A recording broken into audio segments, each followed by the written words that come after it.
Hello, everyone. My name is Taylor. And I'm Kelly. And we are the co-hosts of Jumping Bomb Audio, the #1 show all about the world of Joshi Pro Wrestling. Episodes drop every other Monday, where we discuss the biggest Joshi news, review shows, and preview the hottest upcoming Joshi action. So whether you're a new fan or an old fan, we've got something here for you at Jumping Bomb Audio. Check us out on the Voices of Wrestling Podcast Network.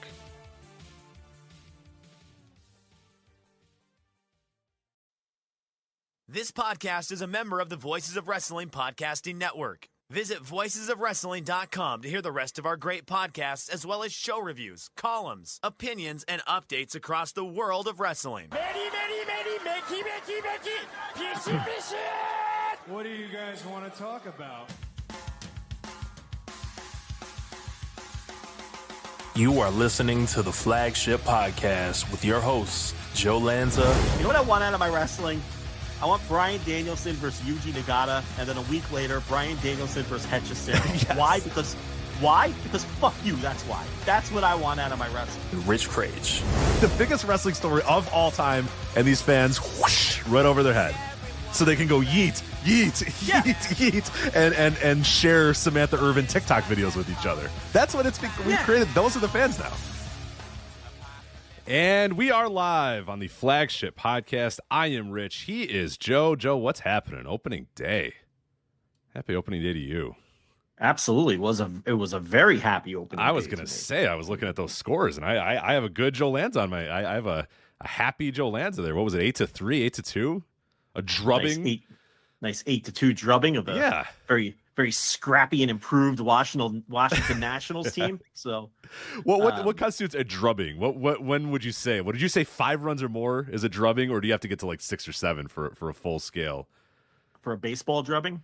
Yeah, I feel like baseball is a little like a drubbing in basketball. You got to be winning by like 30, right? I don't think 20. I don't think 20 in basketball is a drubbing. 25. That's fair. 25 is pretty bad, right? Like 100 to 75. Right. Well, yeah, we got to put it in the context of the scores. Yeah, that's true. That's a drubbing. That's a drubbing. Let's go 25 for basketball. Fair. Baseball, I'm going to go 6 runs. Yeah, I think that's fine. That's exactly why when it came into my head, the 8-2 or whatever, I was like, that's a drubbing. That's absolutely 100% a drubbing. I think it's got to be more than 5. Yeah, I think. But again, it might be score dependent. All right, let me throw this at you. So, I don't think 6-1 is a drubbing, but I think 8-3 is. They're both 5. Yeah. 5-0 isn't a drubbing, right? No, God no. But 8-3 is a drubbing. 8-3 is absolutely a drubbing. Yeah, it's so it's the line is somewhere near 5 or 6. Right. I think it's got to be 5 or 6. If over, you have to put a few different things, because with baseball, anytime you get over 6 runs in baseball, it's like, oh man, I don't know. It really took it to those guys. Yeah, it really took it to those guys. So yeah, I think 5, depending on how many runs you gave up, and 6 is always a drubbing, because 6-0's a drubbing, 7-1's a drubbing. And that's as low as you can get. Every 6-run deficit's every 6-run game's a drubbing. Some 5-run games are a drubbing. Fair? Yeah, I can go with that. And I think the basketball 25 is an interesting one. I do think with today's NBA it is a little tougher, because sometimes you look at scores and it's like 130 to 110, and you're like, oh, all right. And you're like, wait a minute, no, that's a lot. That's a big discrepancy. Yeah. But like you laid out there, if it was like 100 to 80, you're like, oh God, wow, they really took it to those guys. Whereas 130, 110, you don't think of it the same way as you would 100 to 80 or whatever. It's when one of those teams doesn't get to the triple digits, it feels like a drubbing no matter what. I think it's like baseball, where somewhere between 5 and 6 is the line. I think somewhere between 20 and 25 is the line for basketball. Yeah, that's fair. Somewhere between 20 and 25. Football, under 20, I'm not calling it a drubbing. I don't know about football. See, football's tricky, because like 21-0 like looks really bad. It's only like 3 touchdowns to none. It's really not that. But if you're down 21-0 in halfway through the second quarter, that's a drubbing. You're getting killed. Yeah. Yeah. Right. But it's like, what's worse, 21-0 or 31-10? Honestly, neither. Either both ones bad. I guess 21-0, you feel like you took it on the chin a little bit more than 31-10. I'd rather lose 21-0. You'd rather go goose eggs? Yeah, because the way I'm looking at it is 21-0 might not be a blowout. Like, the yards can be close because you might give up a touchdown in the first quarter, and then the game is 7-0 into the fourth quarter, and you give up a couple more touchdowns. It doesn't feel as bad as giving up 31 points, even though you've scored 10. Okay, see, I went glass half empty with that, with the fact that we didn't score. That sucks. You know what I mean? We didn't even get a fucking field goal. Yeah. We got 0-0 after all this time running up and down this fucking field, and we didn't score one damn time. That to me, I'd hang my head more in that than, you know what? Hey, we got a touchdown and a field goal, and hey, we looked pretty good. 0, I don't know. 0 in football feels like a real gut punch to me. All right, would you rather lose 41-20 or 21-0? 41-20 or 20. See, now we got to the 40. You gave up 40. So now I don't want to do that. Now I would prefer the opposite. I'd rather not score than give up 40. Because 40 is a lot. Now your defense is just, that's a lot. Right. That's demoralizing to give a 40 in a football game. 21 might not be a bad defensive game. Yeah, a couple plays could have went the wrong way. A couple bounces went the wrong way. 40 is like they hung it on you. They were trying to not score, and they still scored on you. You know what I mean? It's like 30. You know, they have 31, and they're like, take it easy. And then they just start running the ball, and the guy, you can't tackle the guy, and he just scores. And it's like, fuck, all right. You know, so it's 41. You got lit up. Yeah, you got destroyed. 41. You need to burn the tape. You can't. You know, that's so. Now, soccer, 1-0 is a drubbing. That's I don't know anything about that. Yeah. Oi, clean sheet, mate. You know, and it's like, is that what they call it? Is that what they call it? A clean sheet when you don't give up any goals. Your goalie had a clean sheet. You know, that could also mean he didn't face any shots on goal. Right. Soccer. Right. They didn't get past the halfway bar. What's halfway? Is there a line? What do you call the line? Fucking halfway line. I don't know. Let's go with the halfway line. There we go. The midfield. I think midfield. I think midfield is what they would call it. Mid pitch. They call it the pitch. With their kits and the pitch and oi, bruv. Yeah.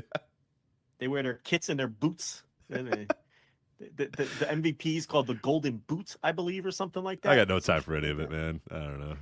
Yeah. God bless people that can watch it. Yeah, but I'm good. 1-0. Soccer fans are like burning the town down. You know, they're just like, oi, I've had enough. Oi, bruv, I had enough. We got embarrassed out there. You know, I don't know if that's Irish, English, or Australian. Scottish. Yeah, it's actually Scottish. Yeah, I don't know what it is. So whatever you did the last time was Scottish. So not great. Hey, Drew McIntyre is on your mind. I get it. So yeah, but now all of Europe is upset, and the chat room is exploding with very angry Europeans. But you know what? I don't know. I can't take it no more. My Leeds Football Club 1-0. That's Mel Gibson in Braveheart. Is what you're doing now. So. You're still Scottish. You're still regressing to Scottish, I think, a little bit more. That's a Leeds Football Club fan. That's a Leeds. Is there a Leeds FC. Club? Leeds FC. I don't know if you're asking the absolute worst person on earth if there's a Leeds FC. I would assume, sure, yeah. Let's go with that. Or Leeds United. Is it a United or is it an FC? I don't know, and frankly, I don't care. So yeah, football. They're telling us that 3-0 is a drubbing in soccer. So okay, now we have. Now that's really taking it. That's taking it on the chin for sure. 3-0. That sounds like a. Now listen, all shtick aside, that sounds like a drubbing. So now we have drubbings in 4 different sports here that we've laid out. What's a hockey drubbing? What would be a hockey? 5 goals, right? Yeah, I would say in hockey, and I think it's 5-0, 7-2. I mean, 7-2 is like absolutely ridiculous. You know what I mean? Like that is like that's rough. That's fire the coach. That's we're talking about firing the coach type of stuff there. I would say 5. And 5-0 is rough too. So I would say we might be able to lower it. I think we could probably go 3-4. Might be maybe 4. 3-4. I think 4 maybe is a drubbing. 4-5. 4 between 4 and 5. Because 6-2 is pretty bad. Yeah. You know, 5-0's always bad. That's a drubbing. No, that's Yeah, 5 goals is tough. That's not great. No. Not great at all. We're out So of you go. You sports. get your official drubbing rulings here in 5 different sports. I think we're out of sports. Water polo, don't know anything about it. So volleyball, I don't know anything about any don't of really those know how the sports. scoring works, so I can't help you there. No fucking clue. Tennis, love, something love. I don't know, 30 well, love. You know, well, that's the thing. Like, you can lose straight sets, but it could be insanely close. Like, you can lose a tiebreaker in all 3 sets. You know what I mean? You can lose 7-6, 7-6, 7-6, and that's like tennis. You kind of have to watch the game a little bit, or you have to actually really look at like the whole scores to really determine if it was a drubbing or not. I don't know if you could just glance at a box or or the result of a match or whatever and go, oh wow, that was a drubbing. Like, you have to see kind of how close it was or whatever. I think like if a team lost 6-1 in hockey, like they got their ass kicked. Like, you don't have to look at, oh well, actually time of possession was pretty. Like, they got their ass kicked. They lost 6-1. But in tennis, you can get drubbed and maybe be competitive the entire way. And lose every set. Right. You could lose every set and be and not be a drubbing. Now, I will say, for a drubbing in tennis, one requirement is you must lose every set. If you win a set, you haven't been drubbed. I don't care if you lose all the other ones 6-love. Okay, if you win a set, you haven't been drubbed. So I think you must lose every set, and I think if you win 2 games or less in each set, I consider that a drubbing. So if it's 6-2, 6-2, in the women's game, let's say, with the 3 sets, it's 6-2, 6-2 is a drubbing. But it's got to be 2 games or less. Absolutely. And you have to be swept every set. I think that's where I'm going to put the line. I think that's fair. Yeah, because if you're competitive at least to a level of winning a set or whatever, then we're past drubbing. Right. You start winning 3-4 games in a given set. I don't think you were drubbed, even if you lose every set. So you go. There's tennis too. This is easy. We got it. Yeah, we go right down the line. Yeah. I think we've run out of sports that we know though. So we've run down all the sports. There's no sports left. We got them all. Little sports that are meaningful. Yeah, because then there's a bunch of other made up sports and shit, a handball and all this stuff. Nobody cares. So, no. Anyway. In golf, you can't really do. No, There's 1,000 guys playing. So you can't really do it for golf. I don't think we're missing anything. Are we missing a sport here? Gotta run down the list. Like a real sport. Not yeah.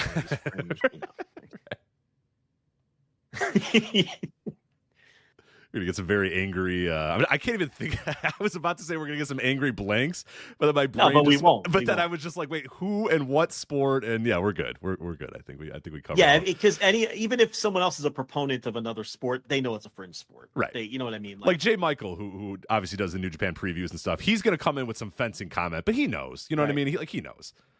He's like, yeah, I get it. No one cares about fencing. Right. Yeah. He's going to be like, well, actually, a drubbing and fencing would be blank, but like, I understand nobody cares. Right. Now, if someone's bringing up various combat sports, the thing with that is a drubbing is just getting knocked out. Yeah, you see it. Yeah, you see it. Or just 30-27 where it's just non-competitive. But again, like tennis, you can lose 30-27 in a 3-round MMA fight and be very competitive. Absolutely. Yeah, I think a drubbing would be you got your ass knocked down, TKO, match is over type of thing. I don't think it could be considered a drubbing if you go to. Well, I guess if you go to a decision and it's like completely out of whack or whatever, but I've seen 30-27 drubbings, plenty. But you got to lose the rounds. I think you have to lose all 3 rounds decisively. If you're even semi-competitive in one of the rounds, I don't believe you've been drubbed. But if it's 30-27 and like everyone knows you lost all 3 rounds, like in a clear fashion, that's a drubbing. And obviously, if you get knocked out in 48 seconds, that's a drubbing. So you go, there's MMA. Same for boxing. Just adjust the scoring for more rounds. Yeah, I got it. I think that's really every relevant sport now. For sure. You can't do you can do races, but it's like yeah, but races again, like you are competing with other people, but it's not like a direct. There's no drubbing in racing. It's just like one guy is better than everybody else, maybe in that case. But I don't know that you can collectively get drubbed or whatever. You know what I'm saying? Like I don't like the racing. Secretariat. I mean, right? Secretariat was drubbing everybody. Max Verstappen, except for last week. drubbing everybody. Well, that guy. Oh, there you go. That guy yeah. drubs everyone. Yeah, He does, yeah. that guy absolutely drubs everybody. A lot of cricket my people friend- in the chat room. What do you want me to say? Ah, I don't come know on, cricket. I don't know anything about cricket. I don't want to know anything about cricket. I'm good. They play for like 4 days. I don't know what's Right, going they on with play that. for a whole weekend and shit. So I don't know. The Mike Francesa met Secretariat. Did he? Talks about it all the time. I actually met Secretariat. What do you think he did? Did he pet it? He tap it on the Crazy. butt? Like, did he do like because you can like stroke the horse's hair, or you just give it like a nice, how like with a dog, you give it like a nice big dog, you just give it a big old slap on the ass, or the classic big dog. The pat. The pat. pat. Yeah. There's like The dog's used to that. Yeah. Yeah. Like some dogs, like a little dog, you go over and you go, oh, hi, and you do this nice little pat. Oh, hello. But if it's a big dog, you just go, hey, how's it going? Don't. You know what I mean? You just, it's like they love it. Yeah. Did he do that to Secretariat, or did he like nicely pet its hair? I don't know. Or nothing? Maybe Did he just put he's probably kept his hands in his pocket, right? Maybe he fed him a carrot. Right. Yeah, I would love to know more about Francesa. We used to have a park when I was a kid in New Jersey, Merrill Park in Island, New Jersey. It was like a little. I won't even want to call it a petting zoo. There was just some fenced in animals, so you could go there with like your own vegetables and like feed the fucking horses. Were you supposed to? I guess. I don't know. There were horses. Was that encouraged? Was it encouraged to feed the horses, or was there a sign that says, please don't feed the horses? Nah, everyone just brought carrots and shit and fed the horses. But what happened is a kid got his hand bit off or something. Yeah. That was the end of that. So no more horses at Merrill Park in New Jersey after that point. So, I think they still had like the fucking chickens and the sheeps and shit like that, but no more horses. Because horses, the gimmick, they can't you can't open their jaw once they bite. I don't know. I'm not an equine expert, but I'm just saying this kid's hand got mangled. I remember that because I remember all the adults talking, the aunts and uncles, how, no more horses at fucking Merrill Park. That sucks. Shit was wild in the 80s, man. You could just fucking feed a horse in a carrot fucking park. Yeah. Until it bit an arm off, and they're like, all right, I think this is enough now. I think we've had We're enough going to here. allow this until someone gets disfigured, and then we'll put a stop to it. But not until someone gets disfigured. So if you want to come down and gamble and feed the horses carrots and corn on the cob and shit, go right ahead. But, once someone gets disfigured, we're going to put a stop to that. And that's how it played out. It's not that long ago. Really wasn't. Yeah. Yeah, it is. I feel like the chickens and stuff were still there, but nobody wanted to feed the chickens. And well, I brought when we went to New Jersey a couple years ago. I brought the boy and the girl there. I'm like, hey, I used to come to this park. I used to feed the horses here. And I brought them, but it's no good now. It's just like because chickens are boring. They're not very fun. Yeah. What do? You can't just. They're not even fun to watch. Just kind of walk around and bob their heads back and forth, and that's kind of it. Yeah, it's a couple goats. I think they had there. Goats are kind of fun. I like goats, but and that was kind of that. They didn't even have pigs anymore. They used to have pigs. Pigs are fun to watch. So I don't know. Maybe a pig bit somebody's fucking hand off. Probably they can bite, and they it's pretty sharp. I pigs think will bite. They'll bite you. Oh yeah. We have these feral hogs out here, but in like 14 years, I've still never seen one. Yeah, you talk about the feral hog. That was an old Flagship bit we did about 10 years ago, or in the very early Joe in Texas days, where I think it was some rancher, Walker Texas Ranger came to your house and said like, you need a gun for them feral hogs, and you were like, do I? It was. Yeah, like every now and then TLB will come home and be like, there was a feral hog on whatever road. And I'm always like, I grab the keys, I'm like, I got to go, because I've still never seen one. I've got to see this, yeah. Just see what you're up against. Still happens. See what you're up against in case it does happen. I hear they're fucking enormous and they're hairy and they're fucking, they come at you, if you're out. But I had a guy when I first moved here that was working for me. And he came to work and he was like, Joe, yeah, me and my buddies, we shot a feral hog this weekend. And I was like, what? Yes. And then he taught me all about the feral hogs. He's like, yeah, we burned the hair off and we skinned them and I could give you some meat. You want some meat? I was going to say, do you grill that shit? Do you roast that? What do you do there? I was like, listen, guy, I'm not that adventurous. I don't want your wild feral hog meat. That can't be good. I don't know. You know, it's also because he told you how it was made. Like if he just showed up one day with a bag and was like, "Hey, it's hog meat," you'd probably be like, maybe I'll take a bite. You know what I mean? Like, listen, I could go to the fucking supermarket and buy a 6-pack of pork chops. I don't need your feral hog meat. Right. You know what I mean? Yeah. Like, well, as he describes it, like, we killed that hog. Now we're gonna burn the hair off and we're gonna grill it. And it's like, you're like, I'm through good. The process. I'm very good. Yeah, I know. Right, I'm all right. The dehairing and the fucking. We gotta bleed it out. We gotta bleed that bitch out, and then you're like, okay, I don't care anymore. And at that point, it's like, and then if you ask them what it tastes like, you get the same answer that you get for any non-traditional animal. It's gamey. They always say it's gamey, and it's like that means bad. That means bad. It's not enticing. Yeah, no. It's not enticing. I don't want to eat something where you're telling me it's gamey. You know, it's if I don't bathe my dog frequently, she starts to smell gamey. You know, that's how I describe the scent. I don't want to eat meat that tastes like that smell. No, you certainly know? not. Like if I don't give Madeline, if I'm slacking off on Madeline's bath, she starts to smell like either corn chips, like fucking Fritos.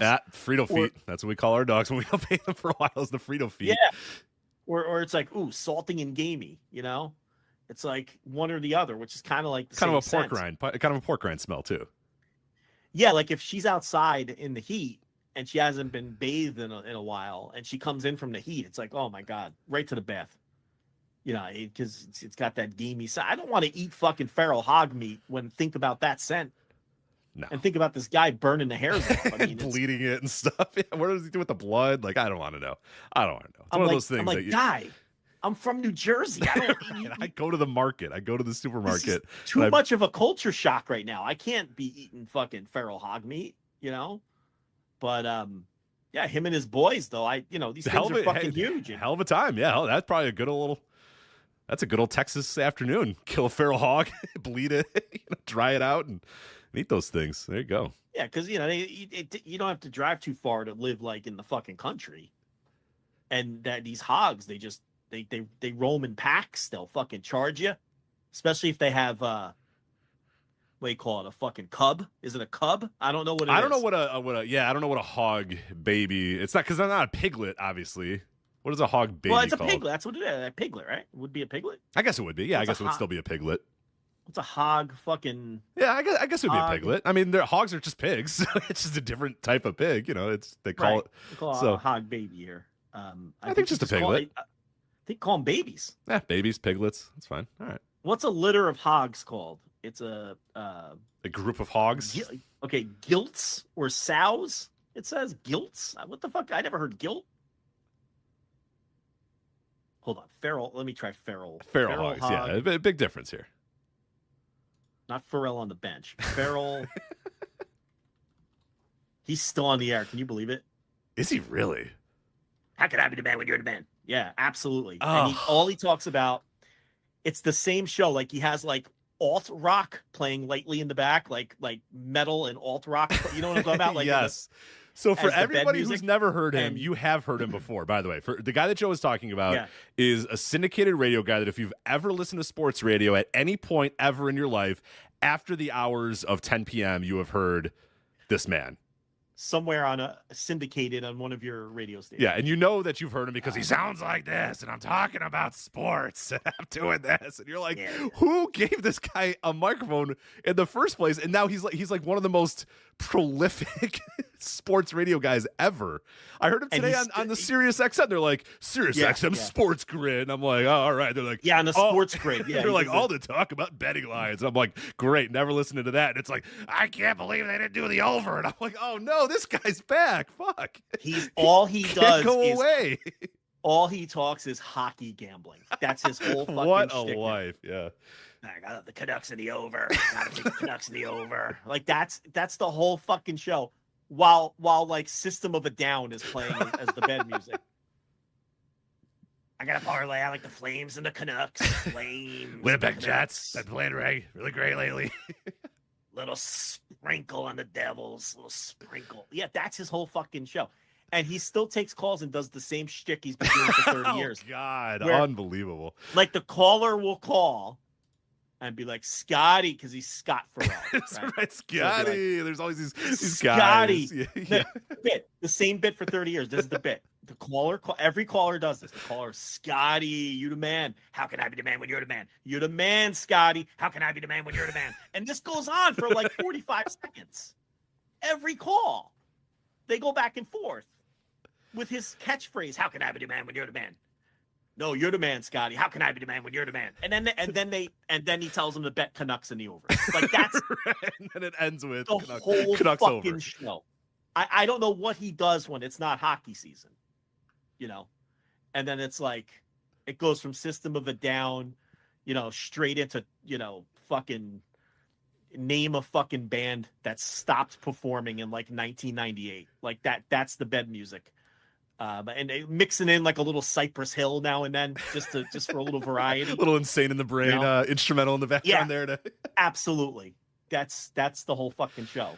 Well, I don't know what a baby feral pig is. We can't figure. We've done our Scotty Farrell discussion. That destroyed my throat, by the way. So now I'm gonna be doing coughing that the whole voice. show. Yeah, that's not how he's Doing been the able Scott to do. Ferrell on the bench. I don't know how he's been Ferrell able on to the do. bench. He used to come on on Stern's channel. He like was perfect for the fucking Stern channel. Like he'd be on Howard Stern's channel at night. But now, like I think you're right. I think he's on the sports grid. Yeah. Because I hadn't heard him in a while. I didn't know what he was doing because he used to be on like when my sports radio would turn off. You know, they would turn off at like I don't know, like 10 or whatever on the weekends or on the weekdays or whatever. So I'd be driving back from a bar or driving back from somewhere or whatever, and I'd turn on 670 The Score and it'd be, you know, CBS Radio, and he was like doing like syndicated CBS Sports Radio stuff, and it was just like, oh God. But then it was kind of like, it was like fun bad to listen to. Like you're listening at like 1 a.m. as he's just talking to these random ass callers. You're just wondering what the fuck is up with all these people, and then you're like, wait a minute, I'm listening, so I'm one of these people too. But at least I'm not calling in. At least I'm not calling into the show to be. You know, I catch myself leaving it on. And I'm like, wait, I don't care about the Calgary Flames. Why am I listening to this? This is terrible radio. You know, wasn't he on ESPN2 for a little while? I don't know about that. I don't know if he was ever that. My introduction to him was CBS Sports Radio syndicated. Yeah, no doubt, because that must have been around the time because they put him on WFAN in New York on the overnights, and all of the old crusty baseball fans who called Mike and the Mad Dog were irate, and they were calling like Mike and the Mad Dog, and they were like, Mike from Yonkers, you're on. And they'd be like, Mike, dog, who's this guy you got on the overnights? He's terrible. How do you have, you know? And dog like, I don't know, Mikey. What do you know anything about this guy, Mikey? I don't know, Mikey. Of course, he would have no. They don't know who this fucking guy is. No, while they're clue. in their separate studios or whatever. So he's like, dog, I don't know. I'm not the program director. I don't know who they got on the overnights. I don't know what they're doing. You know, apparently the callers, they don't like them. I don't know. You know, and it didn't last long. So the callers got their way and they got them thrown off. But the feral hogs reminded me of Scott Ferrell. They're telling me he nearly died of a heart attack this year in the chat. Right. So well, maybe we should lay off of Scott. Yeah, I don't want to die. I have nothing against the guy. We have absolutely nothing against the guy. It's incredible. It's incredible. His longevity is pretty incredible. But no, he's goals. He's probably a millionaire. Not probably. He's definitely a millionaire. Probably a millionaire for what? Just giving out hockey plays and doing CBS doing the same shit. Sports minutes. Yeah, they would always do these CBS Sports minutes or whatever. Guy? Scott Ferrell. He got to be 60 by this point, right? Oh, got to be older than that. Has to be. Has to be older than that, I think. No, but I mean at least 60. How old is this guy? He's 58. That's younger than I figured. He must have been on the radio at like 25. Had to be.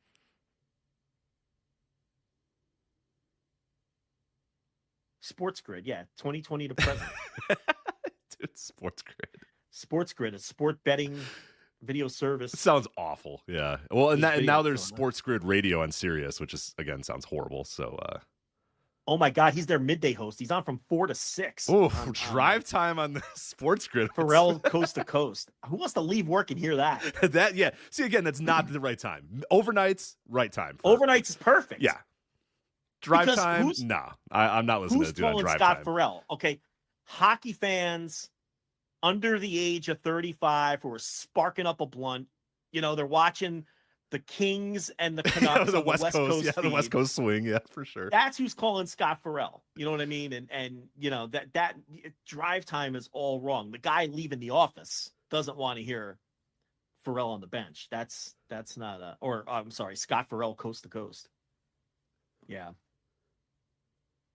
I'm looking at his Twitter. I think he still goes by Ferrell on the bench, so I think you're all right. He does? Okay. Yeah, I don't know if that's another thing that he does, but FerrellOnTheBench.com. FerrellOnTheBench.com is how you can listen to that. Ferrell describes himself as, quote, gnarly, irritating, annoying, and old leather, end quote. All right. He leans into the gimmick, huh? You know. Oh, he's got pleasant guy. My guy's got. He knows what he's doing. He's got profit plays, members only, profit elite plays, elite members only, Ferrell Unplugged, FU. So you know what that means. When he's on the air and he tells you to play the Canucks in the over, you do not play the Canucks in the over. That's like his fifth string play. Yeah, right. Because he's got his real plays are in the profit plays, and then his real plays are in the profit elite plays, where you got to pay extra to get to the elite plays. That's a good. Why gimmick. would you play anything other than the profit elite play? God, this guy's got the gimmick here. $6,500 for profit elite diamond. Direct messaging with the Prophet via chat. Private Zoom calls with Ferrell and the Prophet. I don't know who the Prophet is. He's just some dude. That's all you get really for. You get private Zoom calls and direct messaging with the Prophet. Only Scotty Ferrell would hang out with a guy called the Prophet. It just fits. Old sports radio, man. It's just not. It's gonna die one day. Very soon. Saying that.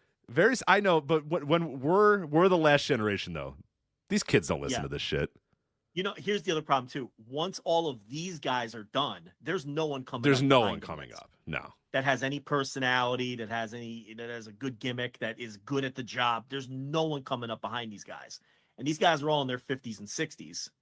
And does Tony Bruno still exist out there? Tony Bruno. I know Jim Rome's still doing shit because occasionally I'll be on the dial and it's like, hey, I'm Jim Rome, and I'm like, oh god damn it, Jim Rome is another 60-year-old still doing the same shtick he was doing when he was 28. Fucking bits. Still, they still do the smack off every year on the Jim Rome show. Jim, you're 60. You're like a grandparent. Yeah, please stop. Please. What are we doing with the smack off? What are we doing? Tony Bruno, though. I don't know about Tony Bruno if he's still going. Love those Tony Bruno hits on the Madden games. They used to be able to. Yeah. Mm-hmm. Remember Madden added a sports radio show. Yeah, EA Sports Radio. Wasn't repetitive at all. No, didn't repeat the same. No, definitely very original all the time. I don't know if he. I don't know what he's doing. Okay, the show was okay. He was doing a show on Sirius, but it did get canceled. Who? Tony Bruno? Oh, uh-oh. Here we go. All right. Tony Bruno's show with Harry Mays was on Sirius XM April 6, 2020, every weekday from 3 to 6 p.m. on the Dan Patrick Radio, channel 211. The show was canceled by both Sirius XM and SportsMap in late August 2020 after Bruno made fun of LeBron James reading only one page of any book he was pictured on.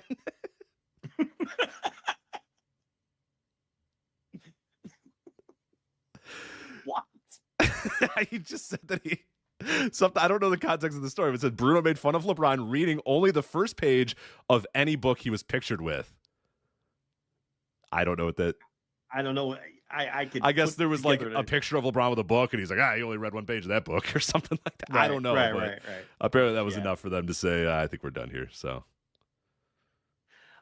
Someone in the chat brought up the Fabulous Sports Babe. Remember the Fabulous? I don't know if I remember the Fabulous Sports Babe. That might have been an East Coast. She has to be dead. I don't know who the Fabulous Sports Babe is. Has to be dead. I'm trying to look it up, but I can't imagine she's still alive. I don't know. Who the fuck knows? It looks like she's still kicking. Is she still on the air? It does not look like she's still on the air, though. Looks like in 2012 she had a stroke, and I think that. Oh, but she returned. She returned post-stroke.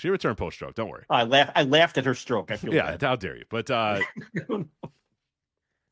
December 2014, she was done, and now she's 74 years old. I don't remember the sports babe. Nancy Donnellan ESPN Radio, ESPN2, 94 to 2001. That's my era, so I don't know. I don't remember her, though.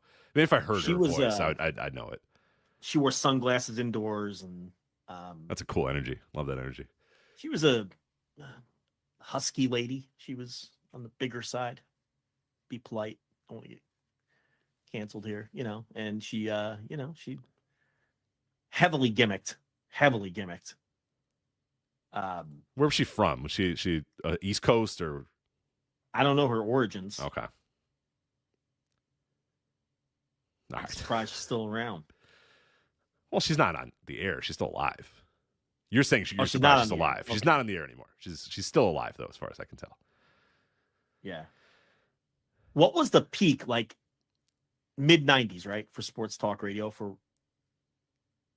when do you think it peaked? Yeah, I would say probably, I would say the peak. Late 90s, maybe? I would say mid to late 90s into the very early 2000s. You're still getting some pretty solid stuff. I mean, there used to be a ton of stations because you had ESPN radio, you had local stuff.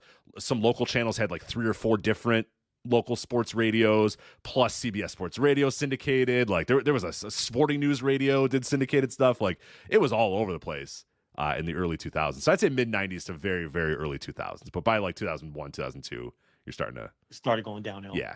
And now it's it's going to be over in 20 years. That's what I keep saying. It's done. Because that next generation is not listening. They're not listening, and they're not wanting to do it. That's even more important. Like, right. There's no one wanting to do it. Yeah, and because they don't listen. It's like a chicken egg thing. They don't listen, so they don't want to do it. Well, we'll fill the gap. What are they doing? Where are they getting their? What are they watching? Like TikTok? What yeah, are they they're doing watching, for their sports? listening to fucking JJ Redick spew some garbage about basketball, and so they're doing YouTube clips. And, they're TikTok clips of JJ Redick talking about players back in the day didn't know how to ball or whatever, some bullshit like that. I don't know. TikTok clips of JJ Redick from First Take. Like they're not watching First Take, they're watching clips of First Take. Exactly. Like no one watches Saturday Night Live anymore, but everyone watches the clips. Everybody watches the YouTube clips from Saturday Night Live. Yes, after they're told, "Hey, this was funny," and then someone sends them the YouTube clip or whatever. Yeah, that's the only way that they consume it. Because some of these people just don't have TVs, so on Sunday morning, when NBC uploads everything to YouTube, that's how they consume it, right? Yeah, for sure. Sketch by sketch. Anyway, should we talk about wrestling at some point? You think in 20 years people will be like, "Oh man, you remember the Flagship? Oh yeah, those fucking assholes that they'll do the same thing to us." Yeah, yeah, old guy was that fucking one of the guys. He's from the East Coast or something like that. I don't know what his deal was, and the other guy, I don't know. They talk so fast you can't even hear them.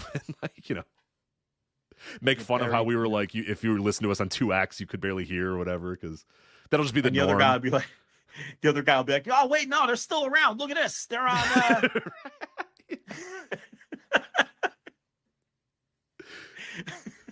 It's like Scott Keith. That always happens with Scott Keith. People are like, "Is Scott Keith still around?" And someone links to the Scott Keith. They're like, "Oh shit, Scott Keith's still hanging around. Cool." It's like one of the preeminent reviewers and like wrestling pundits of the 90s is still around. Is still posting constantly every day, but nobody. Yes. I mean, how many people are going to blogofdoom.com to get their daily wrestling fix? But he never stopped. He never stopped. He just kind of never stopped. Yeah, Scott's rants. They're still there. They're still up. That whole generation just like. Remember DDT Digest guys? Those guys just one day once WCW died, they pretty much all dispersed. I think Lucha Blog, emerged from that. But yeah, a lot of those dudes just went away, just gone. Christopher Robin Zimmerman, remember that guy? Oh yeah, CRZ, yeah.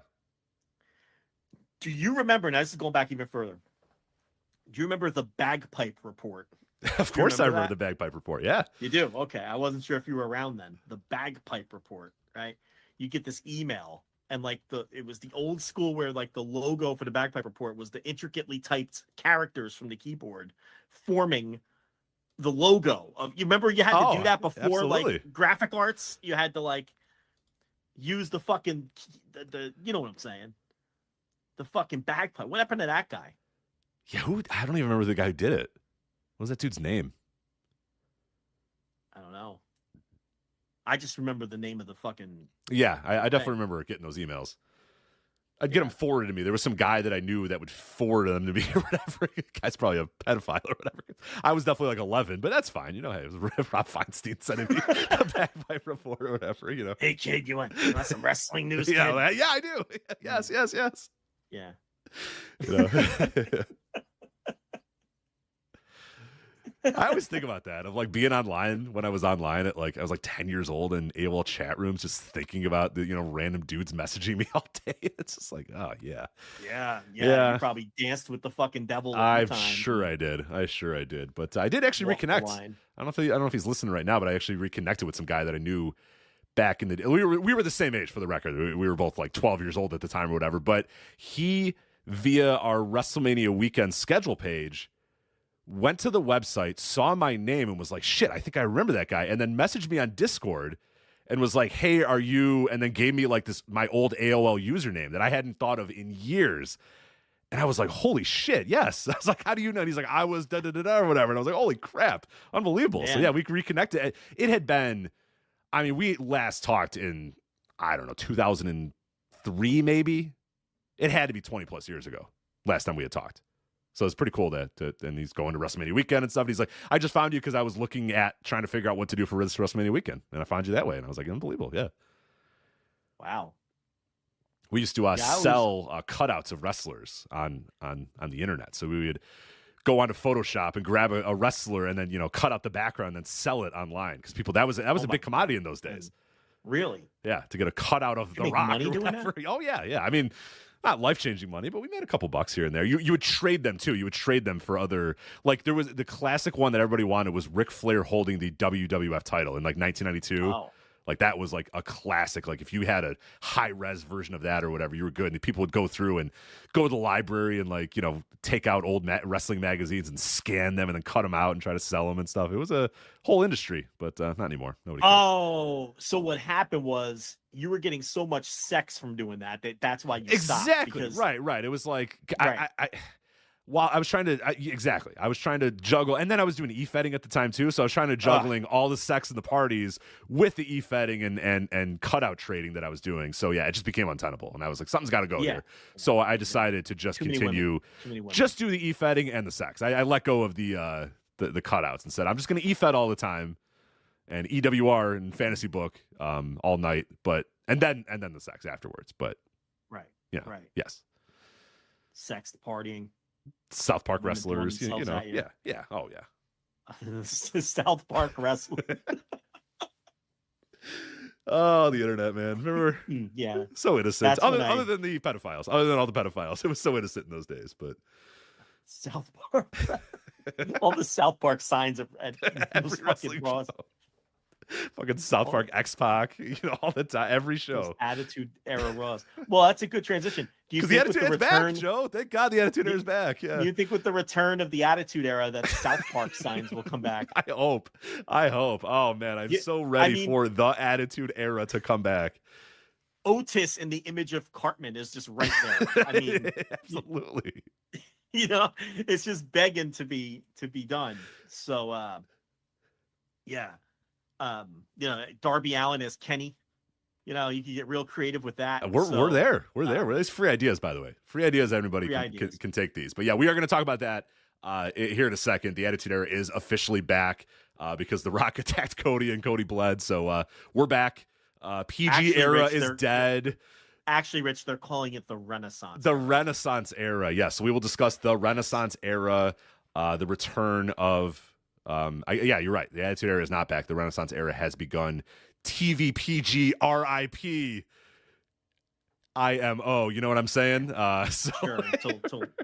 Until The Rock gets bored again and goes back to Hollywood. Stage left. But okay. Hey, you know what?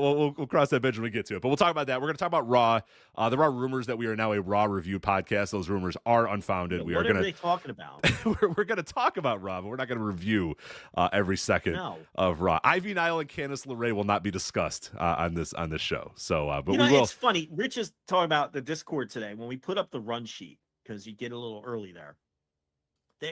Like, oh my God, you guys are going to review a Raw? No, like we've discussed newsworthy Raws before.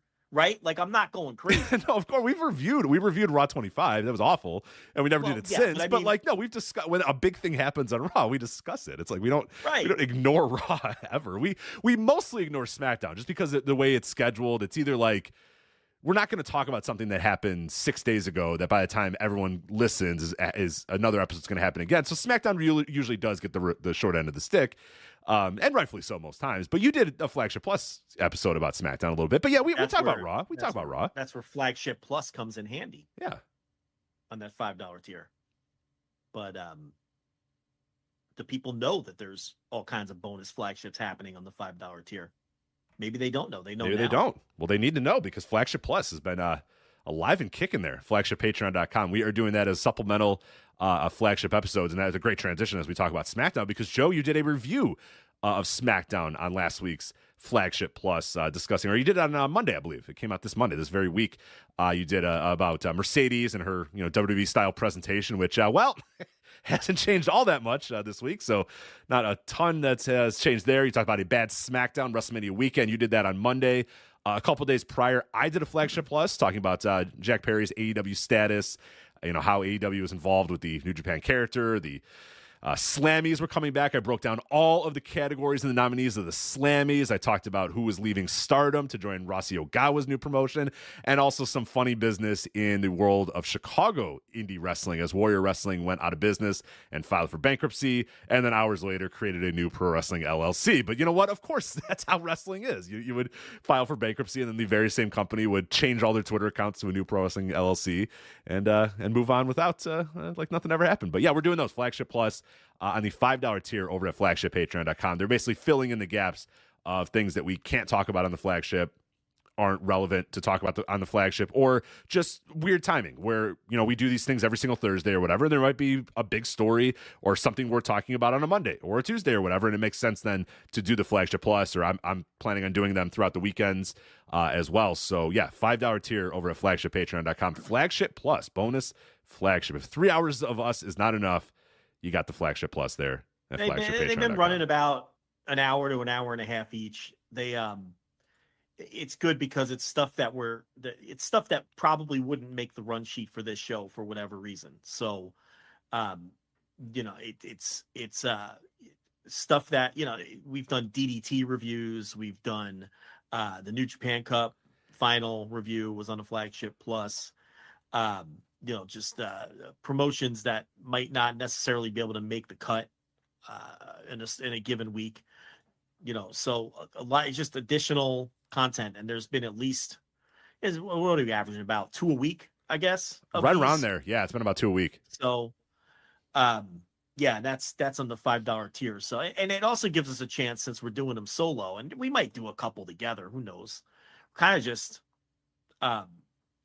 playing around with the idea right now and seeing where it settles, but it also gives us a chance to do longer form solo monologues on certain topics, which that's not conducive to this show. I can't just go for 20 minutes on some topic that I'm passionate about while you sit there and twiddle your thumbs. You can't sit there and go 19 minutes on something while I sit here and just, watch baseball. But we there's a little more freedom on the Flagship Plus to take a topic that might not be suitable for the flagship or discuss it in a way that might not be suitable for the flagship, and it gets done. Those shows are perfect for that. On top of doing things like reviewing the DDT Judgment Show. Right, yeah, you review DDT. I talked about Stardom, like stuff that we don't usually do on this show. Exactly. And people think, oh, they don't watch this. And we watch everything. We talk about it, but it's like we do this show for our largest audience and have to think about what the largest audience that people are going to like and try to cram in stuff that's relevant to the time that we're doing this on a Thursday. So it's not always perfect, but that's what the beauty of Flagship Plus is we watch all this other shit. So yeah, it's a good opportunity to talk about some of that stuff and review it. And a lot of TV reviews that we never do here. Like I've been doing Rampage and Collision, and I did SmackDown, like you noted. We're never going to review those things on a flagship. That's never going to happen. No. We're not going to burn an hour reviewing a SmackDown. We're not going to do that. But as add-on supplemental content, it's perfect to do some of these other TV shows that we're never going to review here. So it's been we've gotten nothing but great feedback on them. So I think as a concept, it has worked, and it's something that we're going to keep doing. I don't know what they're going to evolve into. I think we have a nice little rhythm with them, and I think people like the way we're doing them now. So maybe what they are now is what they'll continue to be. But it's been a nice little addition, and it's just extra value. And that, they're all on the $5 tier. So.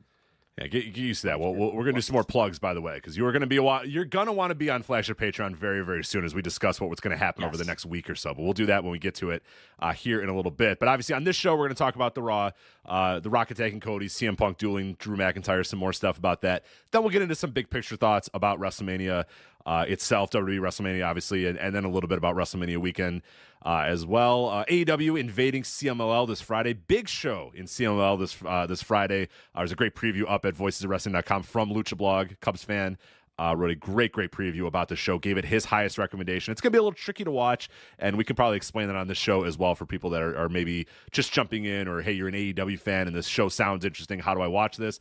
We'll explain how you can watch it. A little more difficult, and maybe a little more expensive than some people would like, but we'll touch on that. Some contract season updates, a few movers and shakers in the world of wrestling, either have their contracts expiring or still don't have deals or have re-signed with companies. So we're going to touch on all of those. AEW made it official that they are returning to Las Vegas for Double or Nothing, but they are going back to the MGM Grand Garden Arena. So we'll talk a little bit about that. John Pollock and Brandon Thurston, they uncovered WWE's consensual relationship policy implemented in June 2023.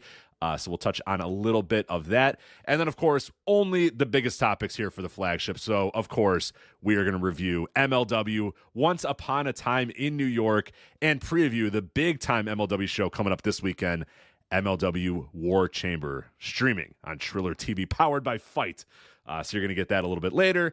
And if we have time, there's a new unified commission collection of Japanese wrestling companies, and they're launching on May 6th with a show at Budokan called All Together. So we'll talk about that if we get a chance later in the show. But let's start out with what happened on Raw this Monday. Obviously, a very newsworthy episode of Raw. You have pretty big segments here as we're kind of in the final weeks, the build to WrestleMania, the penultimate episode of Raw before WrestleMania. You have the CM Punk and Drew McIntyre dual promos. You have The Rock attacking Cody, and a lot of stuff that got people kind of, for lack of a better term, I think a little out over their skis, getting really, really excited about like a new era in WWE and, oh my God, things are changing forever and all this sort of stuff. But I don't want to review Raw. Obviously, we're not going to review Raw. We're never going to do that. But, I mean, it was a newsworthy episode of Raw, so I think it's worth discussing. And I don't know if you want to start with the Rock and Cody thing, the CM Punk and Drew, or where you want to start with Raw. But it was a newsworthy, eventful enough episode for us to talk about here. Well, people, you're going to get reasoned takes on this Raw, which people are out of their minds discussing this Raw. This Monday Night Raw, Rich, really, it was a 3-segment show. Okay, is what it was. You had the opening segment with the Rock Cody stare down, and then the Rock whispered in his ear. Then you had the top of the hour, or top of one of the hours, where you had the totally chaotic and just wild CM Punk, Drew McIntyre, Seth Rollins segment. And then you had obviously the closing angle after the Jey Uso Shinsuke Nakamura match, where The Rock attacked Cody Rhodes, and we had blood on WWE TV for the first time in a long, blade job anyway. I'm sure there's been accidental blood. Yeah, there's been blood, or they've instructed. There was that wild, weird period where instead of they said, guys, you can't blade, but we want to get blood. So how about Brock Lesnar just rips your eyebrow off? And was that on TV? That was only on pay-per-view. Yeah, you're right. That was never on TV. This is the first intentional blood on Raw in a very long time. I don't care to dig up the last time there wasn't, but the idea is that's what has everybody all hot and bothered, that closing segment. And I suppose we'll start there. My takeaway was it was a good segment. It was an effective segment, but there's a lot to unpack. There's a lot to unpack. The thing about it is this, these WWE fans, and we've talked about this a million times, they're so insecure about being WWE fans and a lot of them just, with their vitriol towards AEW or any other kinds of wrestling and their staunch defense of storytelling and, all the tropes. But you give these people a fucking sniff of traditional pro wrestling and they lose their fucking minds. Okay. These people, because they were taught for so many decades by Vince McMahon that pro wrestling is a dirty word. It's sports entertainment. Wrestling is bad. Wrestling is no good. But then if you just give these people a fucking whiff, they lap it right up. Because this Rock Cody segment wrestling as fuck. Yeah. It's just it was a bog standard pro wrestling beatdown angle to set up a match, which, by the way, these two men aren't even wrestling. They're not, yeah, so and we're going to get to that later, because a lot of WrestleMania has done a fantastic job of building to 3 matches. Roman versus Seth, Rock versus Cody, and Drew versus Punk. None of those are happening. None of them are happening. Yeah. Those are the three best built matches of the entire weekend. Yes. The 3 best built matches are not happening. It's incredible, But yeah, I mean, it was a nice beatdown angle, and Cody got some color. Now, there were things about it I didn't like. I think in typical WWE fashion, it was a little too melodramatic. A lot Look at of you talk. now. Yeah. Look at you. Look at you now. Look at you. Mama Rhodes. Mama Look Rhodes, at you. your daddy. Look at you now. Your daddy. Your daddy said hard times. Your daddy said hard times. Well, you have hard times. As he's hitting him, and then Cody going the whole time, and it's like, just a little melodramatic. Yeah, a little melodramatic. Look at you now. Okay. What about you now? Look at you now. It was like he just had this, he had 5 lines. He just had to get on. Mama Rhodes. Look at your boy now, Mama Rhodes. Hey, Dwayne. Mama Rhodes. Wait, we heard you. we heard you, Mama Dwayne. Rhodes. Look at you now. Look at you now. We're hard looking times. At him. We got it. Dwayne. We got it, we buddy. heard you. We got it, We're pal. looking. We're all looking at him. Right. We're all looking at him, Dwayne. Okay, so from that standpoint. Yeah, a little long, too. It went very long. A little melodramatic, a little too long. Not very organic, from that. But look, it's WWE. You take it because they don't do anything cool. They never do anything cool. The one time they do something cool that resembles pro wrestling, all of their fans lose their fucking minds. Now, hold on a minute, Joe. Hold on a minute, Joe. You are telling me that this wasn't organic, that these 2 men fought back in the Allstate Arena in an area that was roped off. There was just a random guardrail sitting there that The Rock threw Cody into, and then he opened the door.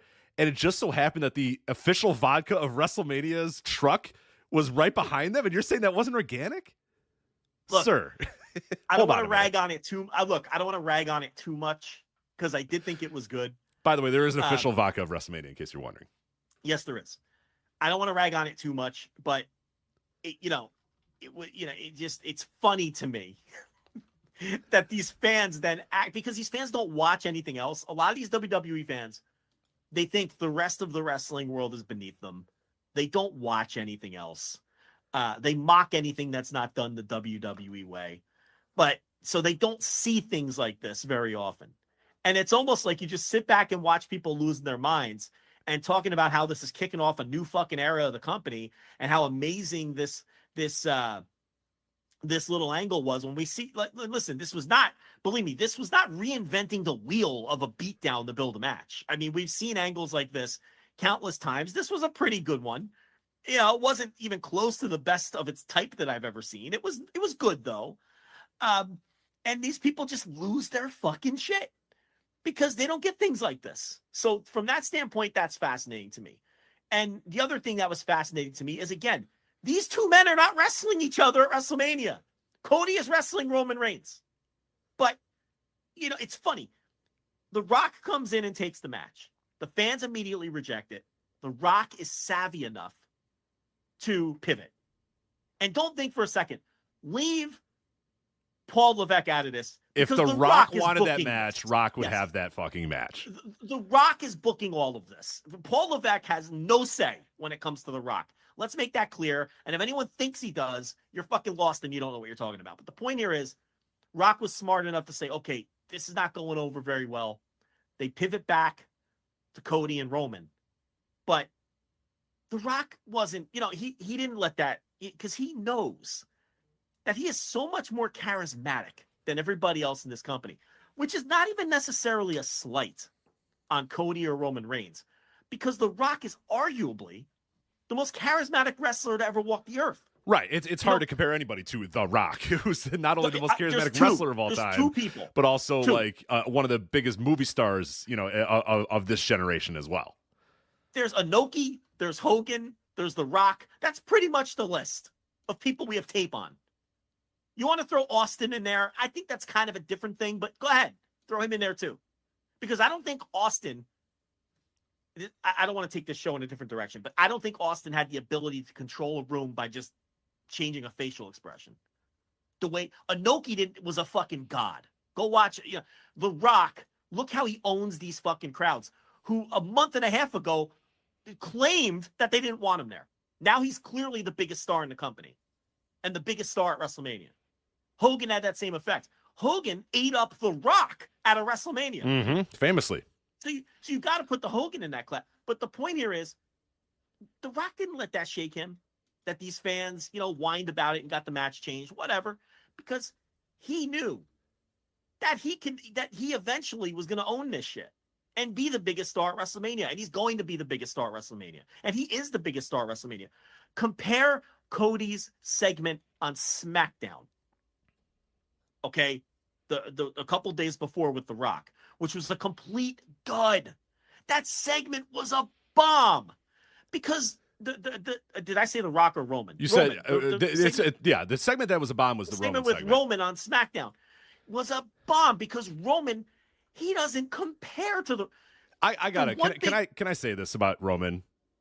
Yeah, go ahead. I'm done. I am fucking done with people trying to tell me this guy's an all-timer, a legend, one of the greatest. What?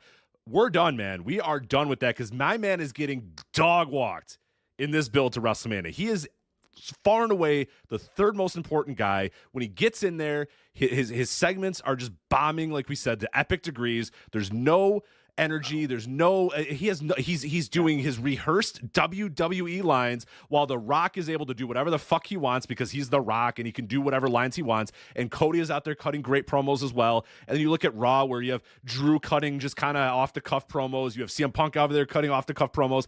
And then these dorks like Seth Rollins and Roman Reigns come in with their WWE speak promos. And it's like, dude, you guys are getting lapped. You're getting dog walked by these guys. I mean, The Rock is blowing Roman away. He looks like such an infantile little brother, little cousin to The Rock here that it's like, dude, we're done. I'm done, man. He looks small physically and metaphorically. Compared to The Rock. It's over. Like, I'm done with calling this guy like anything. I mean, call it whatever you want. He's well accomplished, all that sort of stuff. We're not calling this dude a legend. We're not calling this guy an all-time great when a real all-time great shows up and absolutely dog walks the guy for a month. Well, let's be fair. He clearly isn't on the level of The Rock. But again, there's like two people historically who are, right? But he's totally, like, you're dead on. There's been one segment during this entire build since The Rock has been back where Roman didn't look completely small in comparison to The Rock and didn't look like he was little brother, little cousin, whatever terminology you want to use. And that was the one SmackDown segment where The Rock acknowledged him as the tribal chief. Okay. They seemed like they were Roman came off well in that segment. Every other step of the way, The Rock has increasingly become the third fiddle in this WrestleMania build behind The Rock and behind Cody, to the point where the focus of this build has now become Cody and The Rock, even though the main event on night 2 is Cody versus Roman. The story is centered around Cody and The Rock, and they're obviously eventually going to have a singles match. Okay. But they're locked into this Cody Roman thing because the fans demanded it. But the funny thing is, the fans are now treating The Rock like a bigger star than both of these guys by the time we actually get to the event. Because The Rock just dwarfs them in charisma. And again, that's not really either fault of either. Look, Cody obviously had a huge hand in turning the company around. He's enormously popular and charismatic. He's not The Rock. Roman is nowhere close to The Rock. I will say for Cody say. though, he's not The Rock, but he's been neck and neck with him in this build. I think he's not getting eaten alive. He's not getting eaten alive. He's not getting dog walked like Roman is. And Seth, forget. Yeah. I mean, Seth's not even getting dog walked. I don't know what the fuck Seth is. It's just like he's just a complete. There's not even. I don't know the right terminology for whatever the fuck Seth is in this thing. The gap between Rock and Cody and Roman, it's the same gap between Cody, Roman, and Seth. Like Seth is just a non-entity. Like no one takes him seriously.